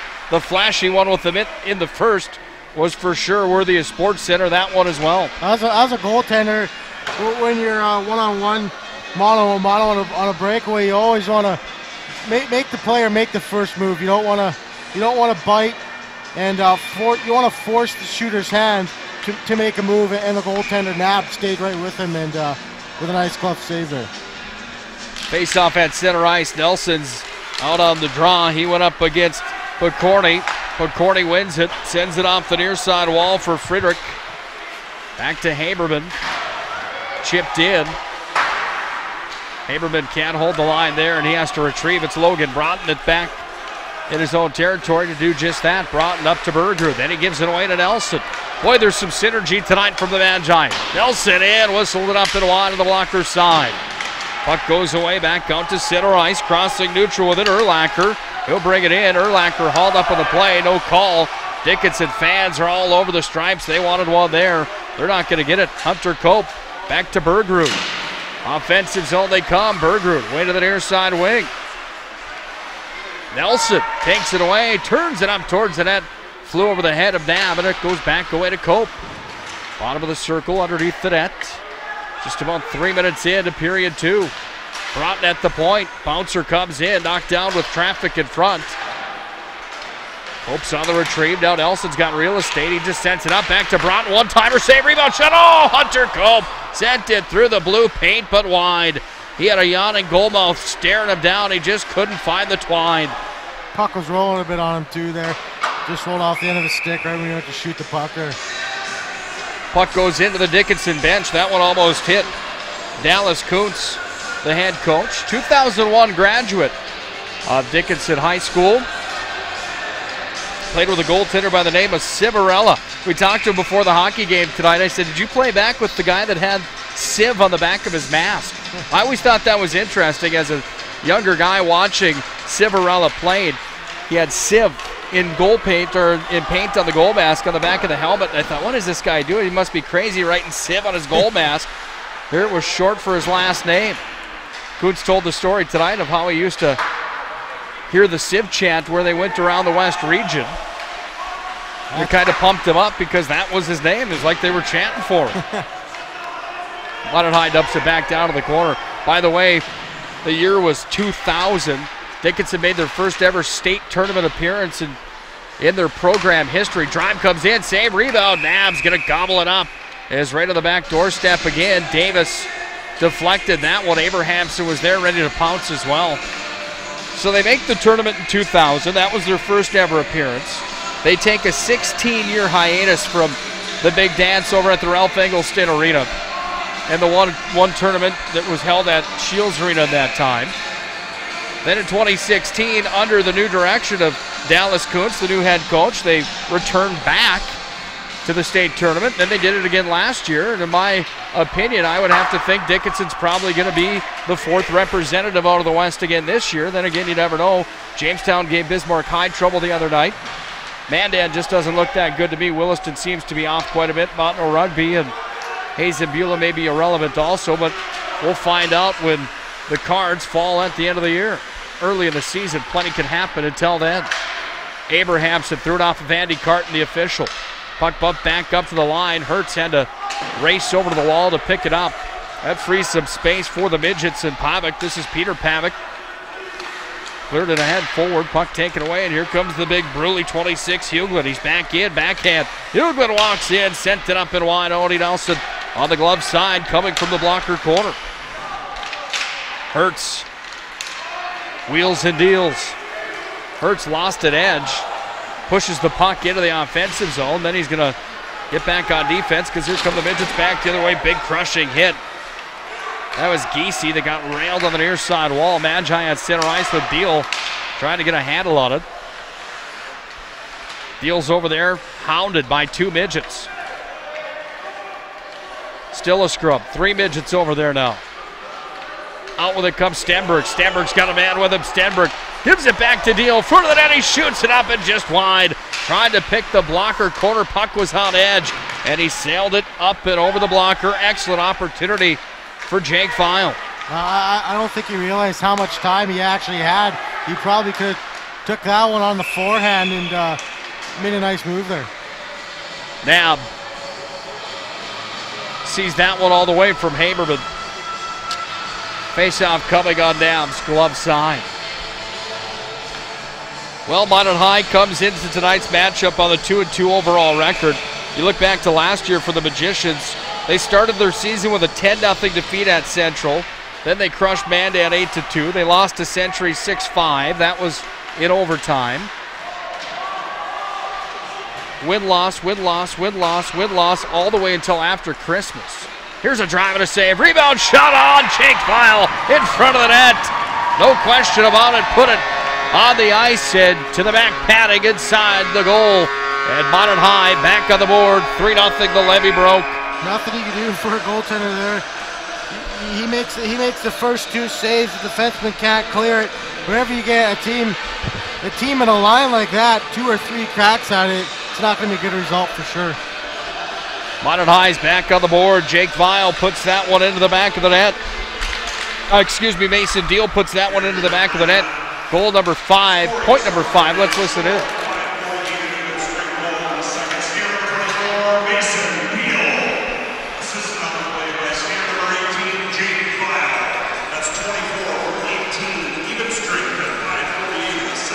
Not completely off with the call that Vile was in on it, but it was Deal that gets credit with it. Point number 5 of the year for Mason Deal. That on the season for the junior is goal number 3. Back to last year for the Magi, they ended up compiling a record of 10-3-1 in the West, 15-10-2 overall. But they went win-loss, win-loss, win-loss, win-loss, tie, win-win-win, tie, loss, win. There's a few streaks in there where they rattled off a few wins, but for the most part, Minot High would win a few, then they'd lose a few, off and on. That's hockey for you for sure. It's a lot like basketball. It's a game of runs for sure, with the standings and stuff like that. Blemmel back in, top of the circle. Back over to Murphy, sends it off the goaltender's mask and into the corner. Less, of course, you're the Grand Forks Central Knights or the Red River Rough Runners the past 2 seasons that have been undefeated all the way to the state championship. That's almost unheard of also. That Grand Forks Central team last year, led by Grant Johnson, maybe the best team all time in North Dakota high school hockey history. In with a drive, Murphy gloved on the play by Nab, and with 10:15 to play in the second, still 3-0 Minot High. Some people may argue that point. Well, that Central team last year was the real deal. They played Bismarck High in the state title. They never looked back from the start of the year where they beat Minot High 10-0.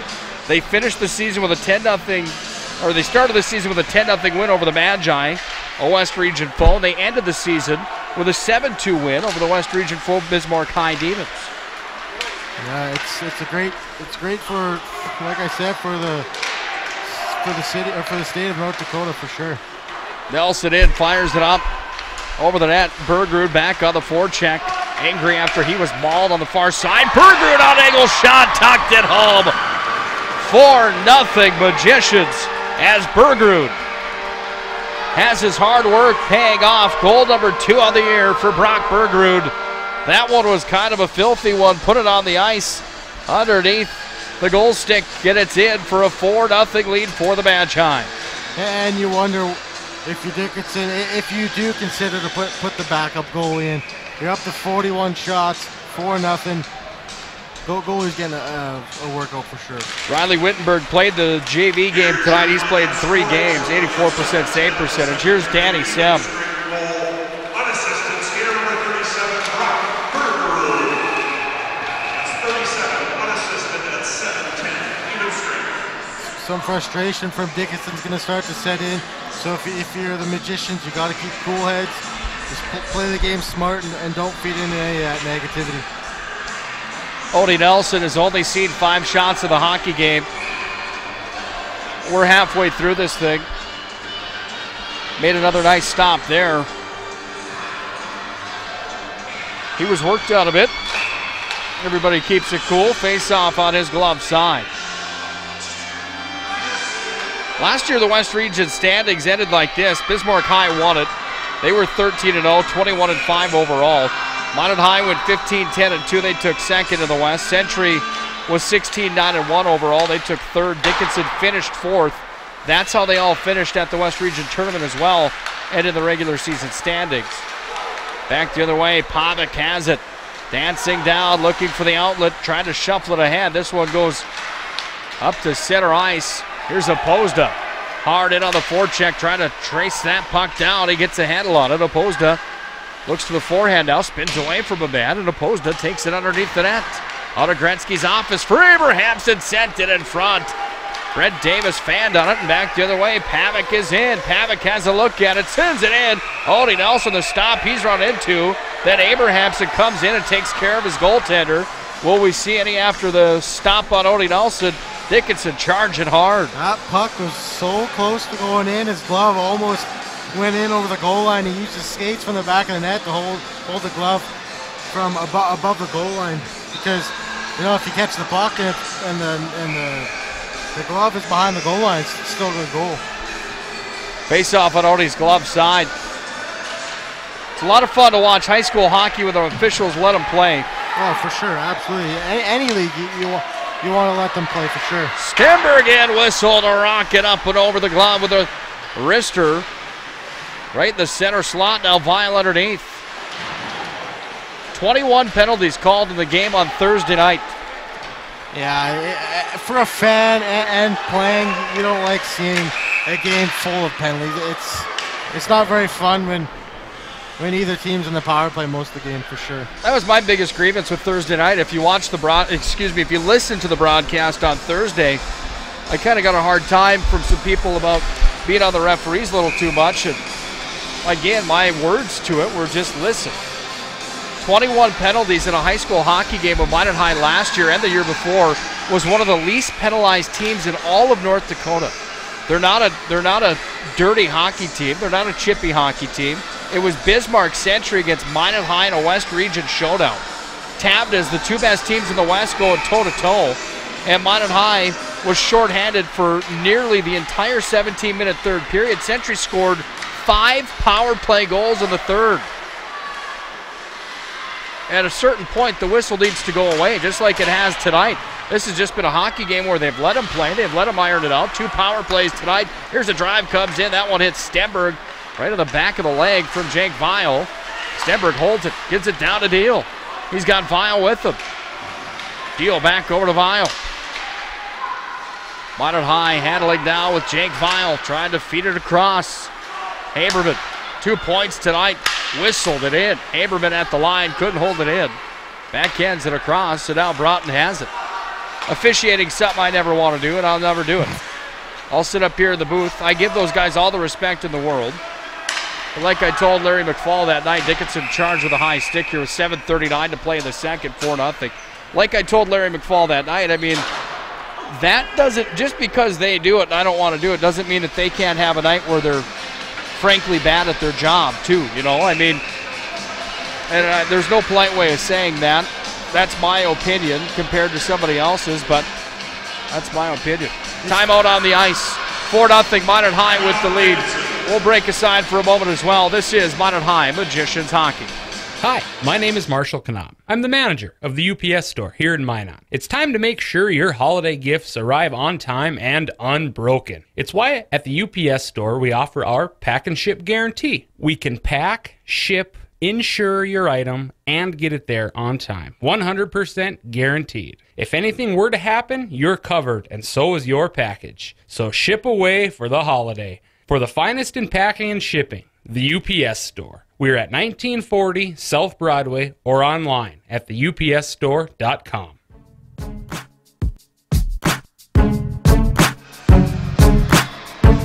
Midway through the contest in this West Region showdown, Minot High has mustered up 2 in the first, 2 more in the second. They lead 4-0. Shots are 41-6 in this West Region affair. Nick Holberg with Blank Friars. It's been all Minot High tonight. Yeah, for sure. Going back to the officials.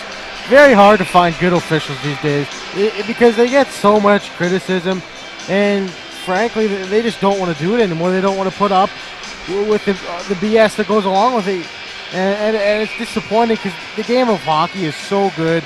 The history is so rich, and it's unfortunate that games get ruined with the amount of penalties. It's not good. Then they have to deal with radio guys like me that speak my mind as well. I don't care who you are. I mean, to muster up that many penalties in a game, Odie Nelson, stick save, by the way.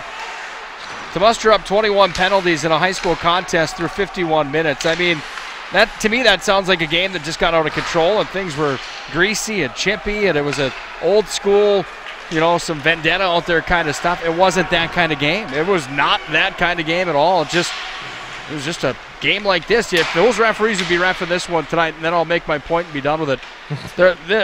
It would have been a parade to the box tonight. But this is hockey. This is West Region North Dakota high school hockey, and this is how it should be played. Fillion trying to feed it to the front of the net.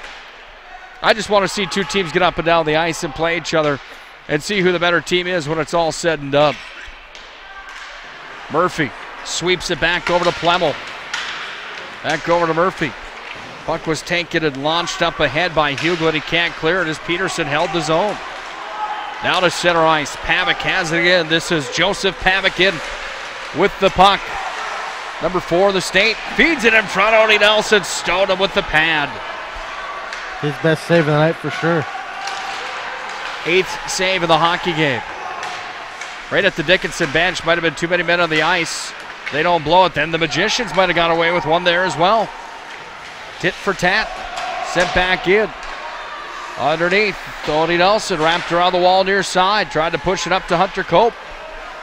He did. Rolls into the Minot High offensive zone, but with possession of moving it up the wall, that's Urlacher. Peterson sends it right back in. 5:49 to play here in the second.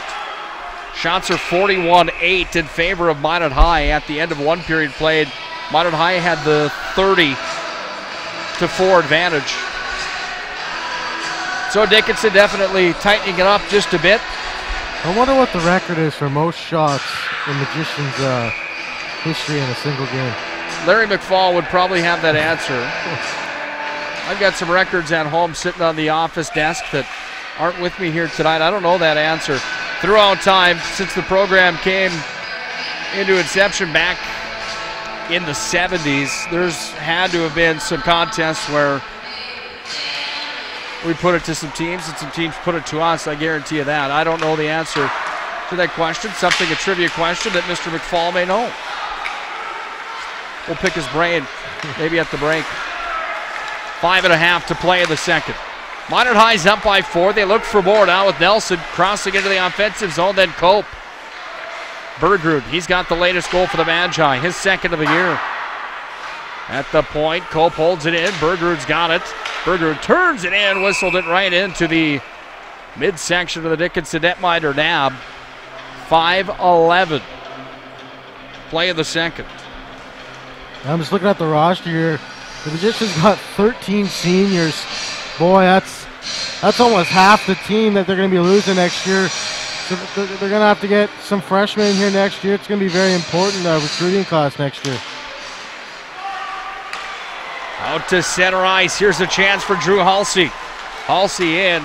Just throws it towards the goal and real soft. Odie made the stop. The Bantam A program for Minot High, or for Minot Hockey Boosters, is talked about as being the team to beat in North Dakota this year. So a bright future coming up for the Magicians with the Bantam program doing as they are. A lot of success this year. My broadcast partner at times, Tony Swearingen. That one hit the pipe, by the way. Tony Swearingen coaching the Bantam A team here 2016-2017. He's been a part of some very successful hockey programs. Bismarck High team that won a state title, a Minot High team that won a state championship. He played defense for the Magi, then he played junior hockey out in Bozeman, Montana. Played for the Botno Lumberjacks as well. So they're in good hands. Brian Bauman, the head coach of the Bantam A program, the hockey director, offsides on the Magi, is in with it one step ahead was Haberman. Speaking of hockey programs, Dallin Scoots, the head coach of Dickinson, he's the program director down in Dickinson. Youth program last year had 310 participants. They're up to 395 kids this year. Yeah, he was saying before the game they got 42 peewees. Boy, that's enough for 3 teams. In with it. That's a drive, a save, rebound. Oh, that one flipped up and over the net. Jake Weil had the chance, but he pinched it way up high. Comes back to Weil. Tries to feed it to Deal. He does. Deal in. Turns it towards the net. That stick was in the way of the puck, so the shot didn't get through. That one does, however. Hertz was denied. Peterson back on the retrieve in the foot race with Joe Pavic. Peterson crashes into him on the far side, bottom of the circle. And Peterson underneath. Hertz with a backhand. Peterson finding it. Now Deal across. Violin, offsides the call. 395 kids in the program in Dickinson. That's good news for North Dakota West Region High School hockey.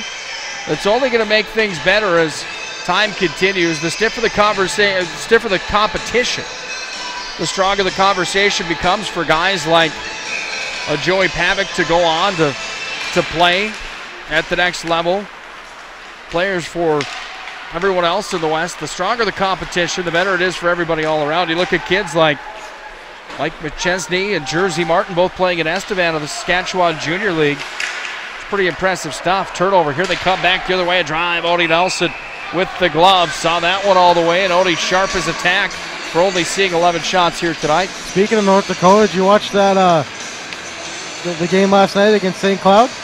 Heard it went to a shootout. They only used one man in the shootout. Yeah, that's all he did. Beautiful move. Fake the backhand, fake the forehand, and slid her 5-hole.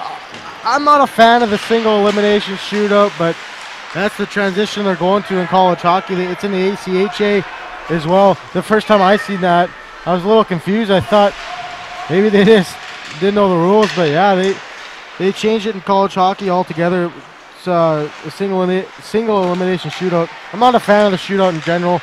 I think it changes the team game into a skills competition, but that's my opinion. But yeah, for sure.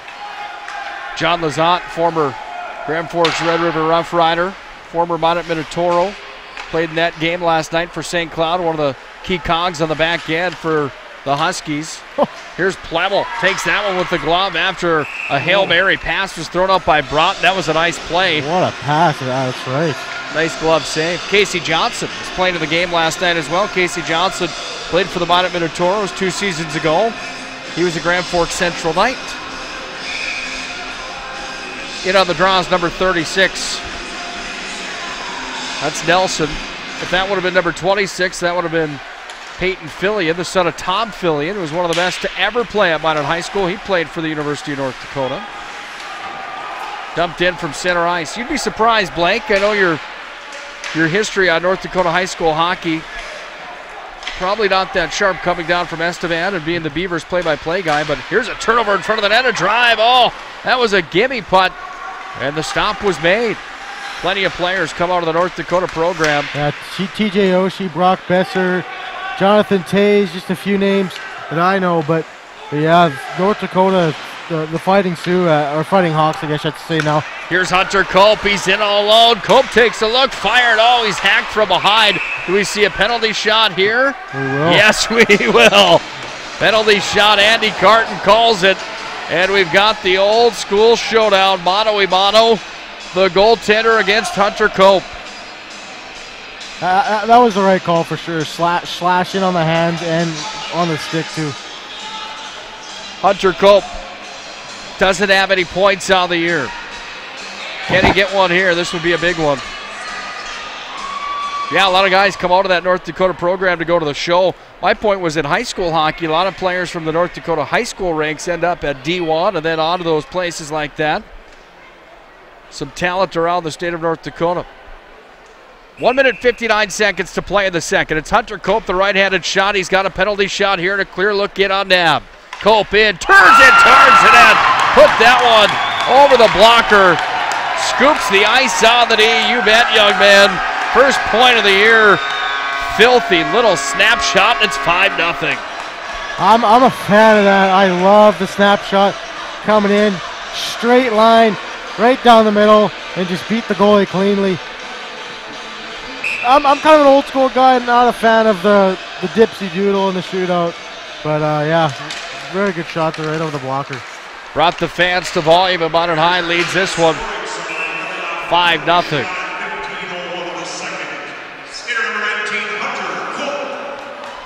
Jason Bennett takes that game puck, saving it for Hunter Culp after he put it in the penalty shot. $1:46 to play in the second. The Magi can get one more and head to the third period. We'll have run time for the third and a little bit more of a break in between this one and the college contest coming up. Off the draw at center ice. Posed away with it, trying to go over to Peterson. Dropped underneath the net, back in behind Odin Nelson. Minot High has been impressive tonight. Here's a drive from the line. That one steered to the corner. Underneath the net, then a collision there. The better of that one, Cody Shepard. Sends it back away to the far wing. On the retrieve, Joseph Pavic pinned up by Hertz. Peterson pins up 7. That's Karski in the corner. Pavic away with it underneath the net. Pavic turns it in. Odie Nelson with the Bauer stick hangs on to it. And the faceoff will come on Odie's blocker side. Post is over there having a little extra with Cody Shepard. Boys will be boys. Boys will be boys indeed. You even see that in the NHL. It's actually kind of funny to how boys always get the last laugh and are always in the scrum every whistle. Haberman sends it around, comes back away onto the tape. Up to Stenberg. Down deal. Pair of juniors in on this one. A drive, a save, rebound, loose in front. And now dimes out on that one. Thanks to Dan Sem for the 1-minute call. He's got a powerful PA voice inside this place, doesn't he? Absolutely. Big, strong voice for sure. Dan, I told him before the game, I said, I'm jealous of that PA voice. I wish I had that thing for when I announced the Beavers games on the PA system. He laughed. I said, no, I'm serious. Nice having Dan Sem down there. Usually Duffy Dobeck, not sure where Duffy is this afternoon. I stepped into Duffy's Hockey and Sports today. Up to center ice, puck rolls the length of the ice. This is a 200-footer, so the faceoff comes back in Minot High territory. Odie Nelson grabs a sip of the water bottle. That blocker hand, that's where the faceoff will come. Up next for the Magi, they've got another tough task. They're at Bismarck High next Tuesday. That game will be at the Wachter Arena. First time we'll see that venue. As a Magicians program, they newly constructed. Need to get the details. I believe it's the old Schaumburg Arena with the extra sheet of ice. I could be mistaken. Into the drive comes in. Odie Nelson gloves it and handles. I'll have more information for you on Tuesday night. I will tell you that at 6:50 p.m. on 1390 KRRZ and at ProStyleProduction.com, you can catch the Planet Pizza pregame show. Planet Pizza, the area's ultimate party location for school parties, team parties, birthday parties, and so much more. They truly are out of this world. Planet Pizza, delivering pizza for 20 years in the Magic City, and the pregame show for all Magicians hockey, including Tuesday. Here comes Nick Murphy, 15 seconds of the period. Move, brings it around, loose in front of the net, comes back away to Borkus, loose there, still loose. Trying to chip that one home was Fillion. Goes off a Wilk. And this will bring the second period to a close. Feisty at the end of 2. Peterson having a pushing match. And now going after Peterson is 22. Coming in there is Cody Shepard. That's what I was talking about. Dickinson getting a little frustrated. Cool heads always prevail, though. So my Magicians just got to keep doing what they're doing and keep putting goals on the scoreboard. 5-0 at the end of 2 periods played. Minot High commanding lead, dominating the shots category as well. 47-13. The Magi have the shot advantage in this one. They've put 5 in. Third period around the corner. First, our Thrifty White Drug Intermission Report. We'll talk to Jordan Willard in just a moment. in our coach's corner during the Thrifty White Drug intermission report. Minot High dominating tonight in the West Region Showdown 5-0 after 34 minutes. This is Minot High Magicians Hockey.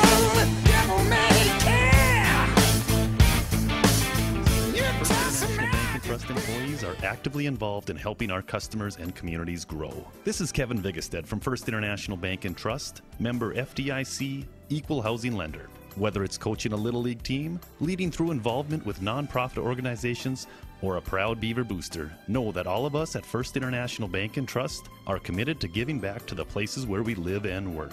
Hi, my name is Marshall Knop. I'm the manager of the UPS store here in Minot. It's time to make sure your holiday gifts arrive on time and unbroken. It's why at the UPS store we offer our pack and ship guarantee. We can pack, ship, insure your item, and get it there on time. 100% guaranteed. If anything were to happen, you're covered, and so is your package. So ship away for the holiday. For the finest in packing and shipping, the UPS store. We're at 1940 South Broadway or online at theupsstore.com.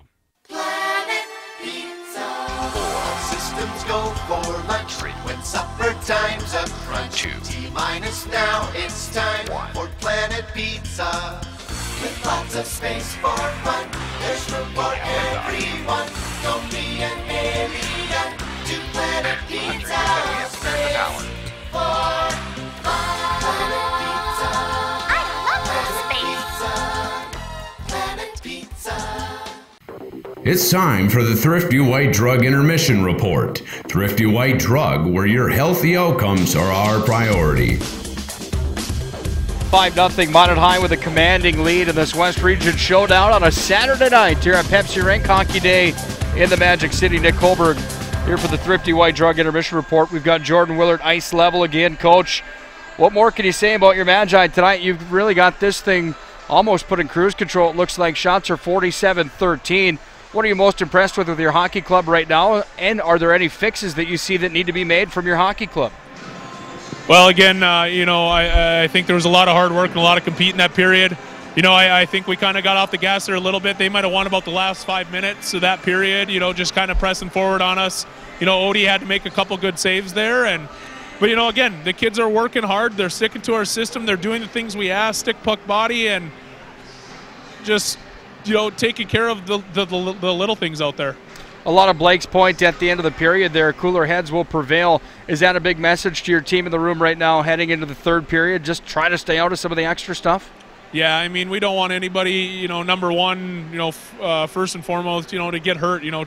Protect yourself, take care of yourself, but, then get out of there. We got a big West Region tilt on Tuesday, going down to Bismarck High, and, we want everybody eligible for that game, and, we're playing a pretty clean hockey game here. We're skating, and the kids decide to skate. You don't have to use your stick. You don't have to do, the little infractions that turn into penalties, and, just been proud of the guys. How important is it for you guys to come out in this final 17 minutes and continue where you kind of just started here today with a real impressive first period, another impressive second period, just to keep this train rolling down the tracks before Bismarck High? It's a cliche question, I know, but it has to be on the front of your mind. Yeah, I mean, again, like I said, Nicky, yesterday wasn't, too much fun for the fellas. So, come out here this third period, leave no doubt, put us in a good frame of mind going into, Sunday, a day off, going into Monday, a good day of practice, where the coaches win the shootout again. And then just, head down to Bismarck and, be ready for, a huge WDA tilt down there. Again, work hard and compete. That's all we ask. It's not really fair, is it, with you and John Grubb in the shootout playing against the players, coaches against the players? Jason Bennett was pretty crafty himself back in 1995. I mean, some of the best players ever playing for the Magicians as the coaching staff of the player versus coaches shootouts. Is that even fair, Jordan? Well, I mean, every time I come down, I imagine, Stonewall McFall down there, and there's a lot of holes to shoot at. He'll love that. Thanks for your time here in between the periods. We'll see you after the game, Nicky. Thanks a lot. Jordan Willard, assistant coach of the Minot High Magicians. Jordan, with no razzle-dazzle, truly was one of the best players to ever play for Minot High School. He left his senior year to go to the United States Hockey League, the USHL, then on to University of Nebraska, Omaha, where he played Division I college hockey under Dean Blaze. left his senior season and ended up coming back to the Magic City to play for the Minot State University Beavers, which, by the way, he was an important piece of that Beavers 2012-13 run where the Minot State Hockey Club won their first ever national title. 5-0, Minot High leads at the end of 2 periods. Shots are 47-13. We'll have the recap of the scoring. We'll have more of the Thrifty White Drug Intermission Report when we return. This is Minot High Magicians Hockey.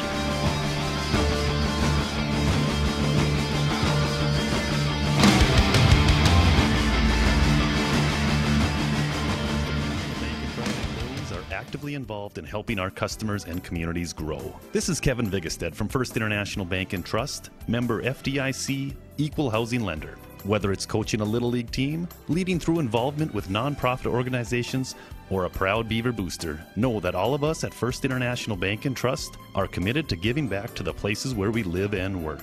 Hi, my name is Marshall Knop. I'm the manager of the UPS store here in Minot. It's time to make sure your holiday gifts arrive on time and unbroken. It's why at the UPS store we offer our pack and ship guarantee. We can pack, ship, insure your item, and get it there on time. 100% guaranteed. If anything were to happen, you're covered, and so is your package. So ship away for the holiday. For the finest in packing and shipping, the UPS store. We're at 1940 South Broadway or online at theupsstore.com. Planet Pizza. All systems go for lunch. When supper time's a crunch. T-minus now, it's time for Planet Pizza. With lots of space for fun, there's room for everyone. Don't be an alien to Planet Pizza. Space for fun.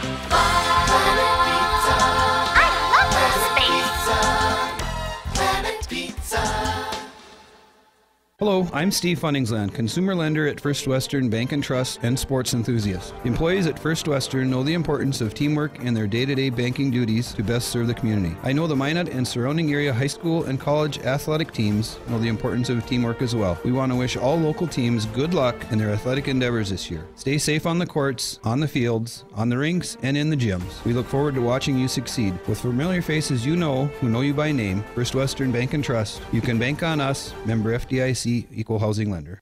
This broadcast presentation of Minot High Hockey is brought to you by First Western Bank and Trust, Premier Chiropractic, Tecta America Dakotas, Ralph's Plumbing and Heating, Surge Valley Dental, Cadova Mexican Grill, Thrifty White Drug, First International Bank, Duffy's Hockey and Sports, Minot Hockey Boosters, Buffalo Wild Wings, IMM, Minot's Finest Collision Center, Vibeto Orthodontics, Elevation, Pro Style Production DJ Services, the UPS Store, Bremer Bank, and Planet Pizza.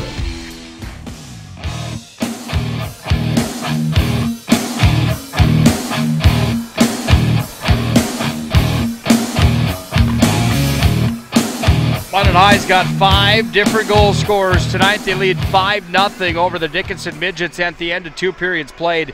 It's the Thrifty White Drug Intermission Report. Thrifty White Drug, where your healthy outcomes are our priority. Nick Kohlberg with Blake Friars tonight here at the Pepsi Ring Press Box. It's Hockey Day in Minot, and the hometown faithful should be pretty proud of their Magi. Shots are 47-13. At the end of 2 periods played, they lead 5-0. Here's the recap of the scoring. 2 in the first for the Magi. First came 21 seconds in. Chase Haberman from Jake Vial. Vial's 5th point of the year, and the Magi were off and rolling. Took them until the final 40 seconds, roughly, of the opening frame. 16:21, the time of the goal. Chase Haberman's first goal of the year, point number 2 on the season. Nick Murphy had the assist on the play. Minot High outshot Dickinson in the opening period, 30-4. Astronomical numbers for the Magi. They do it again in the second. 17-9 the shots on goal, and they had 3 in the second. First one came 5:48 in. Jake Vial sets up Mason Deal. Brock Bergrud was at 7:10. That one was unassisted. Then at 15:01, Hunter Cope scored on the penalty shot. That Deal goal, by the way, was at 5:48. Minot High up by a score of 5-0. Odie Nelson perfect in the game. 13 shots seen, 13 stops. 42 saves on 47 shots on the other side for Jaron Knabb. Any big takeaways from the stat sheet here tonight?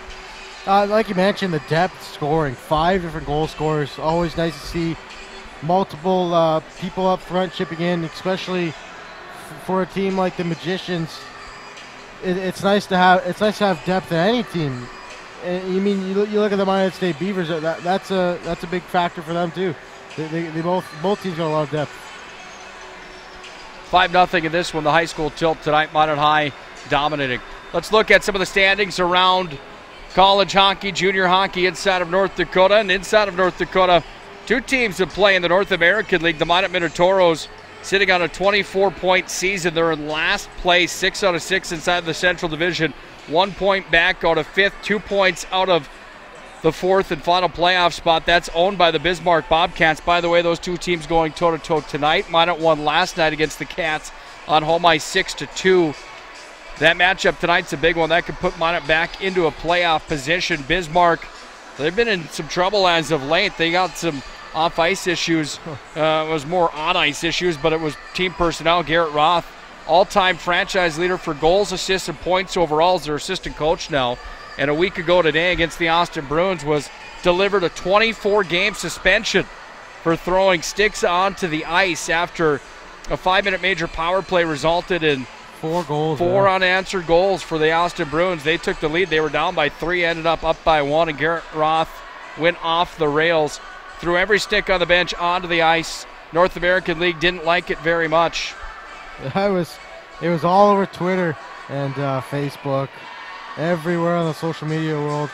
It's absolutely crazy. One of the worst tantrums I've seen from a coach, especially a junior coach like that. 24-game suspension. I'm not sure what they're going to do.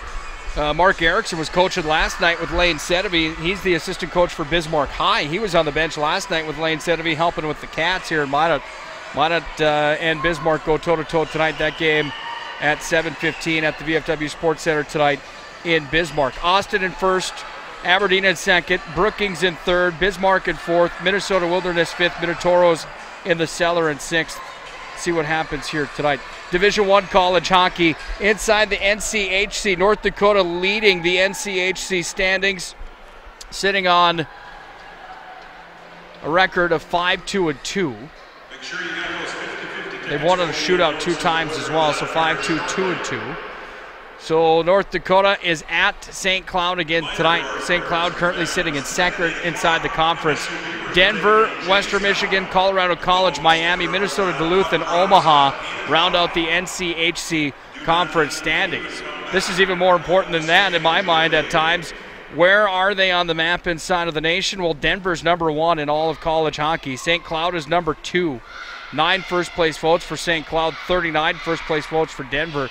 Clarkson number 3, Notre Dame number 4, North Dakota number 5 in the country. You've got number 5 against number 2 in the nation going toe-to-toe. They're both in the NCHC, 1 and 2 in the conference. North Dakota won in the shootout last night.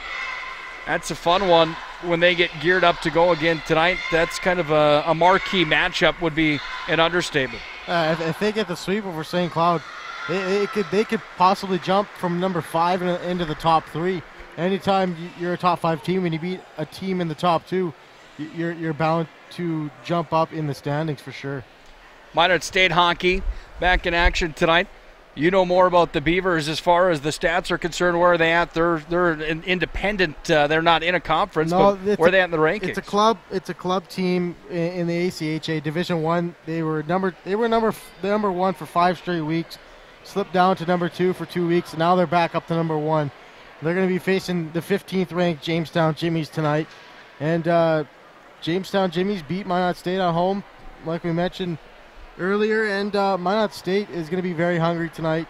Number 1 team, they're going to be hungry tonight for sure. Should be a fun one tonight. Looking at the USHL standings, the other team in North Dakota above the high school level, the Fargo Force, boy, they're having a good year.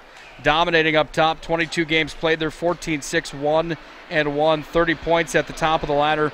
Tri-City, that's where Jordan Willard played his junior career. They're number 2 right now inside the Western Conference. Sioux Falls 3, Waterloo, that's where John Grubb, co-head coach of the Magi, played his junior career. They sit number 4. Omaha Lancers are 5, Lincoln Stars are 6. Des Moines Buccaneers, number 7, and the Sioux City Musketeers are number 8. Referees are back to the ice. Minot High waiting the arrival of Dickinson as well. Time for one more commercial break. When we come back, will face off the third. Minot High up 5-0. 17 minutes is all that remains in this West Region showdown. This is Magi Hockey. Throughout the areas we serve, First International Bank and Trust employees are actively involved in helping our customers and communities grow. This is Kevin Vigestad from First International Bank and Trust, member FDIC, equal housing lender. Whether it's coaching a Little League team, leading through involvement with nonprofit organizations, or a proud Beaver booster, know that all of us at First International Bank and Trust are committed to giving back to the places where we live and work. Hi, my name is Marshall Knopp. I'm the manager of the UPS store here in Minot. It's time to make sure your holiday gifts arrive on time and unbroken. It's why at the UPS store we offer our pack and ship guarantee. We can pack, ship, insure your item, and get it there on time. 100% guaranteed. If anything were to happen, you're covered, and so is your package. So ship away for the holiday. For the finest in packing and shipping, the UPS store. We're at 1940 South Broadway or online at theupsstore.com. Planet Pizza. 4 systems go for lunch. 3 when supper time's a crunch. 2 T-minus now it's time 1 for Planet Pizza. With lots of space for fun, there's room for everyone. Don't be an alien to Planet Pizza. Space for fun. Planet Pizza. I love Planet Pizza. Planet Pizza. Hello, I'm Steve Funningsland, consumer lender at First Western Bank and Trust and sports enthusiast. Employees at First Western know the importance of teamwork in their day-to-day banking duties to best serve the community. I know the Minot and surrounding area high school and college athletic teams know the importance of teamwork as well. We want to wish all local teams good luck in their athletic endeavors this year. Stay safe on the courts, on the fields, on the rinks, and in the gyms. We look forward to watching you succeed. With familiar faces you know, who know you by name, First Western Bank and Trust, you can bank on us, member FDIC, equal housing lender. Third period underway here from the Pepsi rink at Mesa Arena as we get right back into action. Minot High traveling from the right to the left, as you can see, left to right for Dickinson. Minot's in their home lights.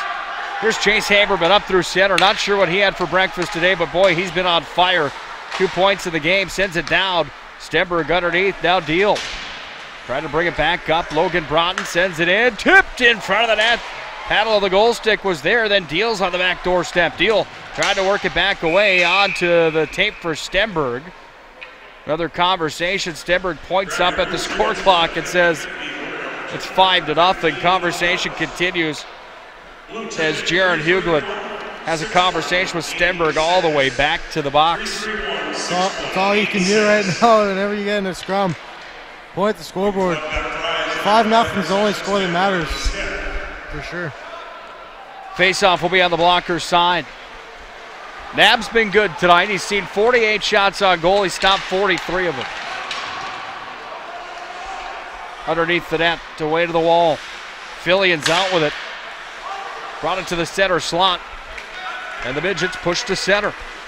Up over neutral, dumped in from Shepard. Odie will hang on to it, and the face-off will come on Odin Nelson's glove side. Well, you hear those standings around the hockey world. It's so amazing how long the hockey season lasts. September all the way till late March, depends on what level you're talking about. High school season a bit shorter. They pick up after football ends. Basically the end of November till the end of February. Still a 4-month season. That's a pretty good haul. Roughly 22 games throughout the year, maybe a few more. And you look at the Beavers and the college level. They start practicing in August and they go all the way till mid-March. So it's a long grind for sure. A lot of dedication. Talk to Brian Wilkie, that is. This is an offsides on the midget. Talked to Brian Wilkie, the founder of Modern State Hockey last night. Talked to him at the Toros game for a while. We talked about the amount of time spent at the rink and dedication to do these roles. Guy like that grew up playing in the game, played juniors all over the place, coached the team. A guy like Jason Bennett, 1995, he graduated high school for the Magi. He grew up in the program, played for the Beavers. Joined the Magicians coaching staff right after high school, coaching JV all the way up. It's really nice to see when alumni stick to the roots and remember where they came from and try to help these young kids get to the level they once were too. Dumped in from center ice. This one will be rolling down past the end line. 1 minute 45 seconds in. Minot High's up 5-0. If you're just joining us tonight, Minot High has got 5 different goal scorers on the score sheet. Weil, Haberman, Deal, Bergerud, and Hunter Cope on the penalty shot. Got 48 shots on goal as well tonight. Everything at the net for the Magi. Drive comes in from the line and wide from Hertz. Chip back away. This is Bergerud. Back around the end wall underneath the net. Andy Carton in the way there. D-man ran right into him. And he just does a little juke that time. Gets out of the way of it and comes out to center ice where Hertz has it. Back on the near wall. Chipped down to center ice. Intended for Zubke. Hertz plays keep away. Gets it to Bergerud. He just darts this one in. Loose in front of the net. Shot save. Rebound. Nelson's got it again. 2 opportunities there. Comes back up to center ice, and Haberman's on the retrieve in front of the Magi bench. Boy, Chase Haberman's good. Been good tonight for the Magi in that number 15 sweater. Yeah, he's a smooth skating defenseman. Picks his spots, where to jump up, where to stay back. And he's been good tonight. Nelson got rocked at the blue line. He goes off for a change. I actually can't believe how much they're letting him play. It's nice to see for a change. I absolutely love it. Great to see hockey played this way. 2 power plays tonight for the Magicians. That's it. Make it 3. An interference call in the first. Unsportsmanlike in the first as well on the Midgets. A slashing call in the second. All those calls come on Zubke. So Zubke sitting on 2, 4, 16 minutes of penalties here tonight. Minot High has not been able to convert on any of those power plays, by the way. Face-off to be taken by Deal. It's kind of been Minot High's bread and butter the past 5-6 seasons. Skilled forwards like Quinn Fuchs, Flom, Chapleski, handful of guys. You can go down the list. Morelli, Martel, Schwarz, Bennett. Matt Flum's in his freshman season with the Minot State Beavers. He's really talented kid, and he's going to be a big part for the road to the national championship for the Beavers this year. Nice to see Matt Flom picking hockey back up. Played a little junior B stuff, decided to take a year off, and now he's back at it. Out to center, Stenberg crosses over neutral. Puck escaped his possession, and it comes right back into Minot High D territory where Voller goes to Peterson. Voller's got it back, throws it back up. Stenberg, Weil in with it, now Deal. Throws it towards the goal, just kind of lofted that one in, hit a skate. It's taken here by Hughlin, and Hughlin fires it out to neutral. Back comes Stenberg. Gains ahead of steam, crosses in. Stenberg's going to crash towards the goal. Stenberg onto the backhand. Where's it at goal line? Oh, it's in the net. Andy Carton calls it a goal, and Kyler Stenberg adds his name to the score sheet. 7. Make it 6-0 Magi. Yeah, really good power move there. Took her right to the net. Slid her in 5-hole, just crossed the line there before the defense could clear it off the line. Dallas Kuntz, the head coach of the Midgets, wants to have a conversation with Kevin Wilk.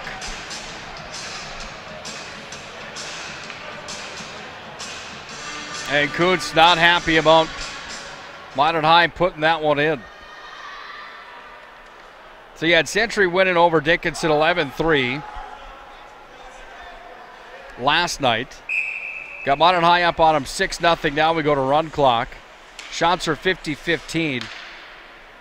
My whole point about Minot High not being 8 goals worse than Bismarck Century is kind of proven here tonight. Here's Dan Sem on the call. That's 20 unassisted, even strength at 355. I was wondering if they do straight time here after 6, yeah. Get 6 on the board. It goes to the mercy rule. That's where we're at now with Fillion in on the draw. Stamping in against Cody Shepard. Face off, one back to Plemmel. Murphy, who's got a point tonight, underneath the net, trying to find it. Plemmel scrumming on the wall.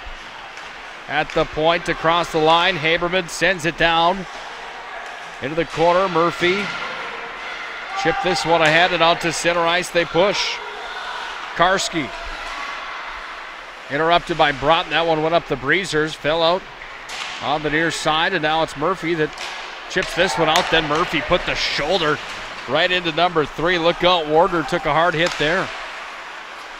Broughton back on the retrieve. Tried to get rid of it. Comes back away to the far side. This is Joseph Pavic underneath the net. Slap shot coming, drive just wide. There's a scrub in the corner. And on the ice over the corner for the Magi's, at their captain, it is Logan Broughton, and up on top of him was Cody Shepard. Kevin Wilk is letting him play tonight. Police officer on the Minot Police Force. Used to seeing some rough stuff, I guess. Just saying, welcome to the jungle. It's a Saturday night. Let's enjoy the Beaver game coming up next. He's ready to get out of here, maybe. No more power play time coming.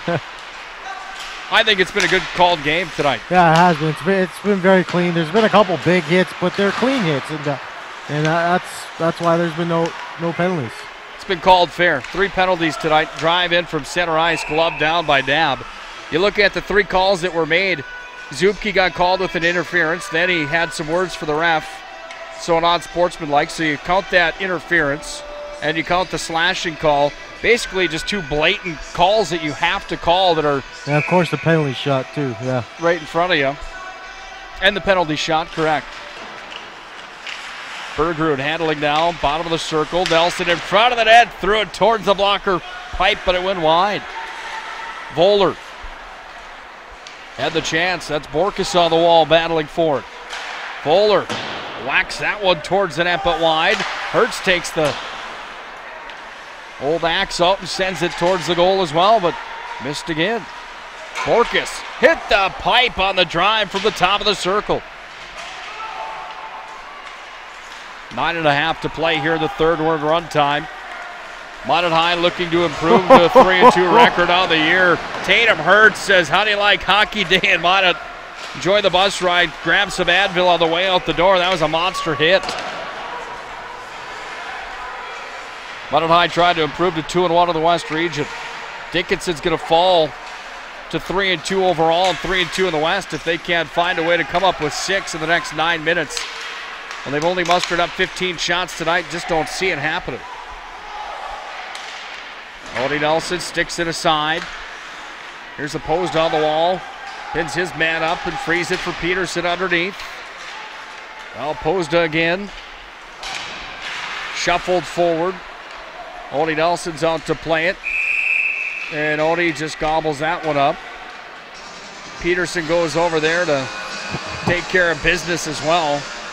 Conversation after Odie gobbled it up. Peter Pavic had words for Odie Nelson. Frustration, you got to be frustrated. Down 6-0. It's been a complete beatdown tonight. 52-15 shots on goal. How about Jaron Knabb tonight, the goaltender from Dickinson? Yeah, he's been absolutely fantastic. You mentioned that glove save in the first period. That larceny save in the second period. He's been all you can ask for if you're Dickinson. Odie Nelson makes a stop and then some more. They're not afraid to get on top of Odie and put a stick in there. That was Cody Shepard. And Cody Shepard's going to the sin bin. Rightfully so. Slasher goaltender after he covered it. I think that sends a message from Kevin Wilk also, just saying, let's keep it respectful. I don't mind going to the net hard, but at a certain point, I mean, it is a 6-0 hockey game. And I think you saw Shepard shake his head as if he was saying, yes, that was on me. I should have done that.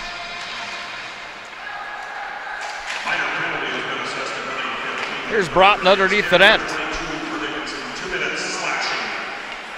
Captain D-Man's down low, brings it to the half wall. 7:10 to play in the third. Magi up by 6. Comes back to Haberman. Sends it back across. Deal. Drop down. Now Jake Weil. Back over. Haberman, a one-timer. Came across in front of the net. Stenberg, second of the night. Johnny on the spot. Took it off the carom, off the back wall. And the Magi are up by 7. Just an unfortunate bounce for the goaltender Nab there. Went off the stanchion, I believe, and right onto Stenberg's tape. Stenberg's stick, yeah. Minot High leads 7-0. That's a power play goal. They get on the board with it. Shot number 52 of the night. Peterson has it. Trying to move it forward. Here comes Pavic. He's in. Pavic trying to put it to the backhand. That was Hertz that got in the way of it. Underneath the circle, sent in front of the net. Comes back away to Bergerud, and Bergerud pushes to center. Now Borkus in with it. Borkus up the near wall. Throws it towards the net. Glove down. Nice opportunity there as cruising in with it was Bryce Borkus, the 5'11 senior. That Bergerud's a really intriguing player to me. He's 5'11", 225 pounds. He's a big boy for sure. He's a big boy. The knock on Bergerud is he might not have the most foot speed, but boy, on a power play situation. Strong on the puck. He is strong with the puck. He's got silky mitts. He's got a hard shot. Smart hockey player. He's one of those silent weapons, if you will, for the Magi. A guy like that, you're not the fastest guy, but you got to use your hockey IQ to get yourself in the right positions for some scoring opportunities. Dumped in from center, Odie Nelson, stick save. Hertz trying to chip it out of the zone. Has the help of Borkus to do that now as he brings it up through neutral ice. Borkus at the bench. Hertz is going to take it. Jams it into the zone. Minot High gets a wholesale change as Murphy, the one-man aggressive on the forecheck, out to center ice. Here come the midgets. McCordy in. Odie stashes that one in the mid. 18 shots on goal tonight for Dickinson. Odie stopped them all. Yeah, he's had probably two saves, I would think. That were good saves. All of them have been pretty routine for him tonight. He had a big pad save there in the second that I thought was pretty good. Uh-oh. He's got another one coming here. That one whistled up and over the net. The opportunity was there from Peter Pavic, but he sent it over the cage. Logan Broughton down in the corner, got railed on the near side wall. No call to play as it's taken there by Plemmel. For the backhand, throws it down. Icing will be called. No, they wave it off. Jake Stack said you could have got there. 4:12 to play here in the final period. Minot High up 7-0. You just hope that things stay in control here and there isn't any extra crazy stuff, and here's some of it. Nick Murphy's going to the box now as Murphy had some frustration. Oh, I think they're going to take them both. Casey Ryan goes over to grab number 8. 28, rather. Braden Urlacher, and Urlacher's in the sin bin. I don't know what's up with the Magician coaching staff tonight. Willard, Bennett, they have their Adidas jackets on. John Grubb doesn't have his fancy Adidas Minot High jacket on. I always give them a hard time and say they're the best looking coaching staff in the state, at least the best dressed. Tonight, they're not wearing those outfits, all three of them, only 2 of the 3. We'll have to ask John Grubb what's his problem. Abrahamson in. Abrahamson trying to put it onto the backhand. Peterson shuffled down. This is opposed up. Rolled away to the corner for Huglin. Out to center ice. Here they come the other way with Cody Shepard. Shepard walks across. In with a drive and a save. Rebound loose in front. And the puck is going to be handled here by the midgets again. A drive comes in. Odie makes the stop. Took a look behind him. Peterson wouldn't need it either. I thought for a second maybe the arm was going to come up, but they call it clean. 2:35 to play in the third. Yeah, I thought there for sure be a penalty there. That was a knee-on-knee hit for sure. Holden Kurtz, the goaltender for Minot State, I don't think he's got the call tonight. He's juggling 3 tennis balls on the end glass down here in the near corner. Isn't it amazing watching goaltenders get warmed up? Oh, yeah, for sure. Goaltenders got a mind of their own. We're both goaltenders, so we both know it's nice to see the goaltenders' different rituals between the game. Goalies are very superstitious. 2 minutes remaining in the contest. Minot High up by 7. Beavers goaltender, Beavers players getting warmed up for the second of our doubleheader tonight on ProStyleProduction.com. Join Blake Friars. He'll have the call for you. Come back and watch Minot State and Jamestown. It will be a good one tonight. These two teams get after each other. That might be an understatement also. Holden Kurtz got the start last night, and Bukowski's going to start tonight. Bukowski actually started both games in Iowa, which is you don't really see from Wade Regula. He usually splits the two, but he went with Bukowski. He liked Bukowski's game in the first game, and he went with him the second game too. Broughton got railed on the back end. No call. Logan Broughton skating over to the box. 107 ticking away. Here's all I'm going to say about the officiating tonight. I don't mind when it's like that. As long as it's consistent, that's the thing. And they've been consistent all night long. You look at the press box tonight, us up here, Patrick Hyde sitting next to us watching the hockey game.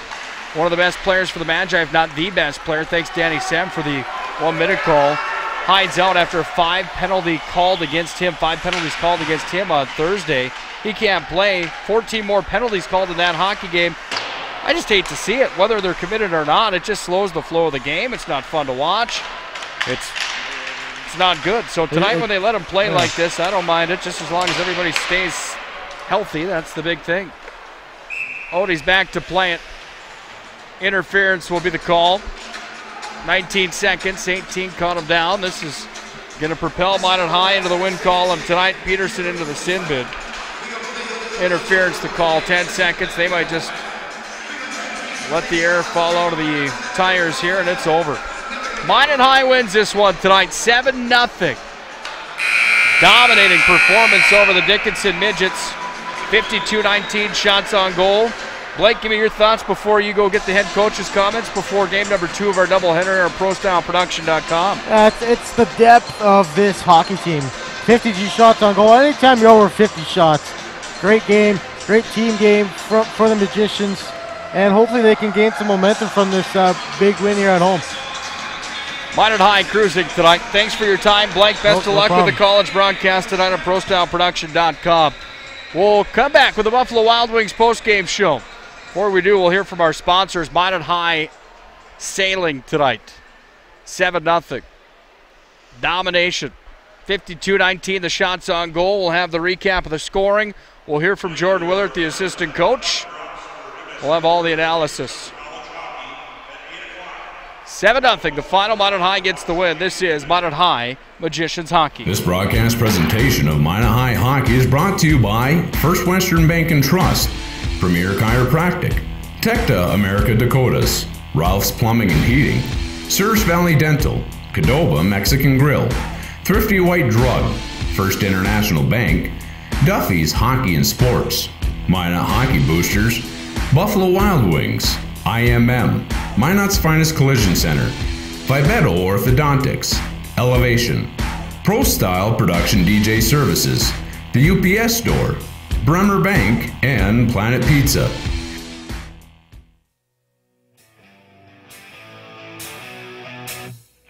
It's time for the Buffalo Wild Wings postgame show. Let's go back to the press box. For all of the highlights, stats, and analysis, once again, here is Nick Holberg.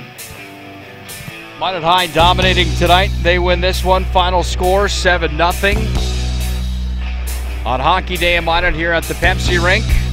Game number 1 of our doubleheader on Pro Style Production. Game number 3 of varsity level and college level athletics here tonight. Let's hop right into Coach's Corner with a quick post-game show tonight with the Beavers game coming up next. Jordan Willard's ice level with that wireless microphone.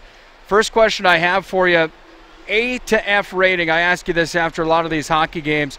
It's hard for me. I'm hard-pressed to think that you're not up in a high B minus, A minus, or an A plus category tonight. Where do you rate this hockey team? Yeah, I mean, I thought the guys played well. I'd probably give it, B plus, A minus. There's still little things. I mean, I don't know how many hockey games in a single season you're going to play that are A pluses. I mean, hockey's a tough game. Mistakes happen no matter what. It's just about limiting them. And, I thought we limited them today, but obviously there's some mistakes that happened. And, I thought Odie answered the bell well when he needed to. But the main thing for me, Nick, it's kind of starting to sound like a broken record here, is we worked hard and we competed. I mean, it's the bottom line. If our kids do that every night, they're going to give themselves a chance to win. Go ahead, sorry. I think the big thing with that, and sorry to interrupt you, I think that you're building this culture and you're building this, the youth programs, when the kids listen to these games on the radio and they hear you say that, it's a simple process and a simple brand of hockey that you guys are trying to play, and that's what you talked about being Minot High Magicians hockey, correct? Yeah, I mean, so many times I think so many young kids and even high school kids and even kids playing juniors in college, I mean, so often you're looking for the highlight reel plays. Well, if you go back and watch, NHL games when highlight reel plays happen, there's 14 different little things that happened right before it that led to a guy being on a 2-on-1 or a guy being open, and that's just something we really we preach to our kids is just, little things turn into big things, whether it's chipping a puck out, chipping a puck behind their defenseman so we have a guy that can skate into it, stick, puck, body. You don't have to blow kids up all the time. Just a little bump here or there to remove them from the puck, and I thought our kids did a really good job of that tonight. You guys scored 7 goals. You had 6 different goal scorers tonight. Boy, as an offensive guy yourself, that has to make you pretty happy. Yeah, I mean, I think as I got older in my career and moved on, defense is, super important. So, the 0 is just as sweet as the 7 to me. But I like seeing our guys have success and score goals. I mean, Brock Bergerud down here in the corner, basically getting mugged, stick handling from his knees, gets up, fires one, goes 5-hole. He got back. We told him, Bergie, you earned that goal. And I think that was kind of vindictive all over the ice. Like I said earlier, the youngins, making a high-low cycle, hitting Chase Haberman high slot, high slot, blue line. He gets a puck on net, it goes in, and it's hard-working goals that have turned out to be positive for us. And like I said, I challenged the kids earlier, in the week, to get more shots on net. We have to get more pucks to net. Well, we did that tonight, and look how things turned out for us. If you guys can play the way you played tonight, top to bottom, at an A- rating and an A- pace here against Bismarck High on Tuesday night, is it safe to say that that's going to be a dogfight that could end in your favor down at Wachter Arena on Tuesday night, or at least will be in store for a good one on Tuesday with the way you guys played tonight, if you can carry that over? Yeah, I mean, our kids just need to work hard and compete all over the ice. You can't go down there and, hope good things are going to happen. You have to work hard and make good things happen like we did tonight. Hopefully, you don't ever want to lose a hockey game, but, hopefully Century and then, what we did yesterday and then today, hopefully, it's a little bit of a page turner for us on this season. I know it's an early and a young season, but, hopefully we're taking steps in the right direction, which, us as a coaching staff think so. I mean, like Jason Bennett said after the first, it might have been the best forechecking period Minot High's had in 2 years.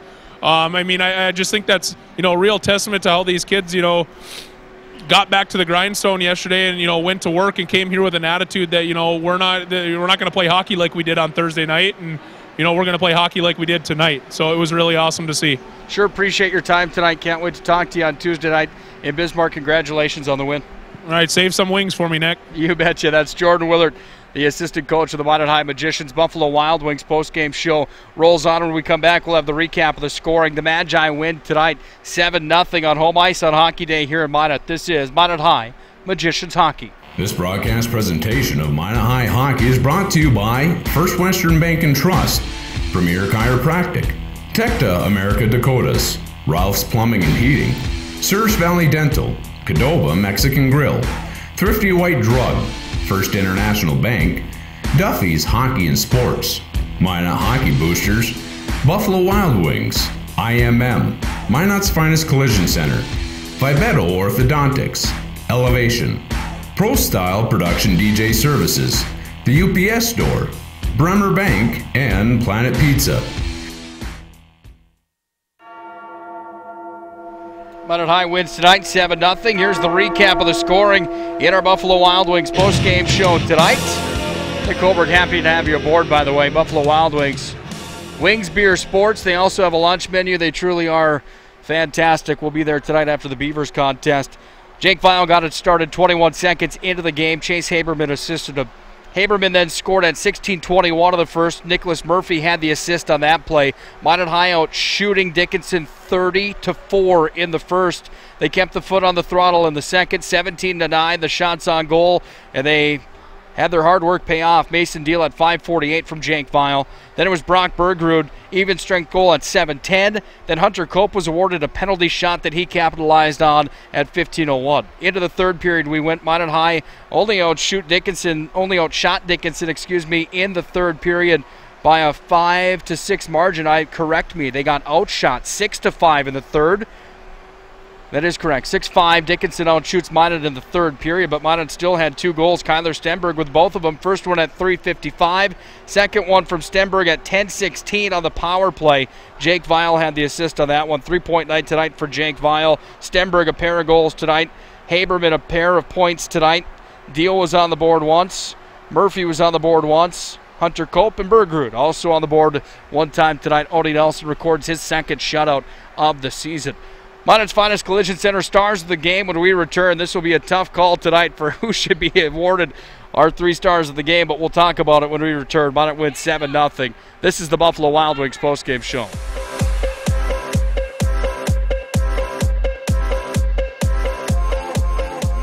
First International Bank and Trust employees are actively involved in helping our customers and communities grow. This is Kevin Vigestad from First International Bank and Trust, member FDIC, equal housing lender. Whether it's coaching a Little League team, leading through involvement with nonprofit organizations, or a proud Beaver booster, know that all of us at First International Bank and Trust are committed to giving back to the places where we live and work.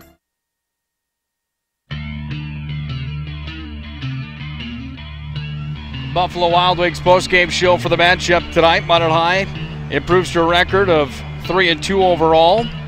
2-1 in the West. Dickinson falls to 3-2 overall and 3-2 in the West region after Minot High puts it to him tonight. 7-0 the final score. It's time for our Minot's Finest Collision Center stars of the game. Minot's Finest Collision Center, the place to go for collision repair at Minot's Finest.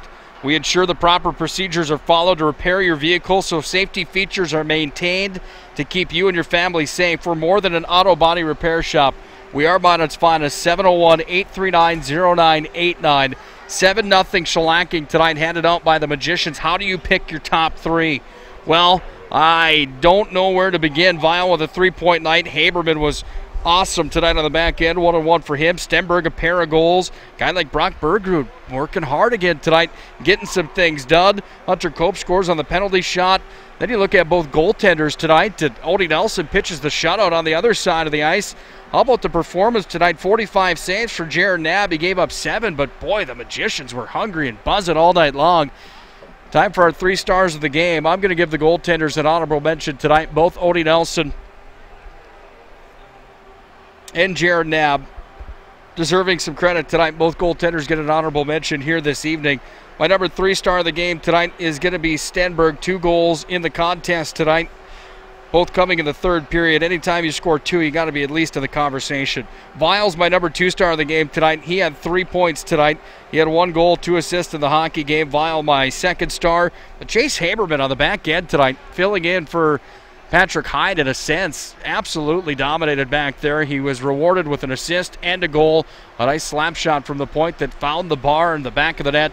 Those are my 3 stars of the game tonight, presented by Minot's Finest Collision Center. Stenberg 3, Vial 2, Haberman the number 1 star of the game with the goaltenders as honorable mentions here tonight. Final score 7-0. Minot High gets the win over the Dickinson Midgets. Up next, Tuesday afternoon, Minot High will get on the bus and head down to Bismarck to take on the Bismarck High Demons. It's a 7:15 start in the capital city. We'll have the pregame show for you.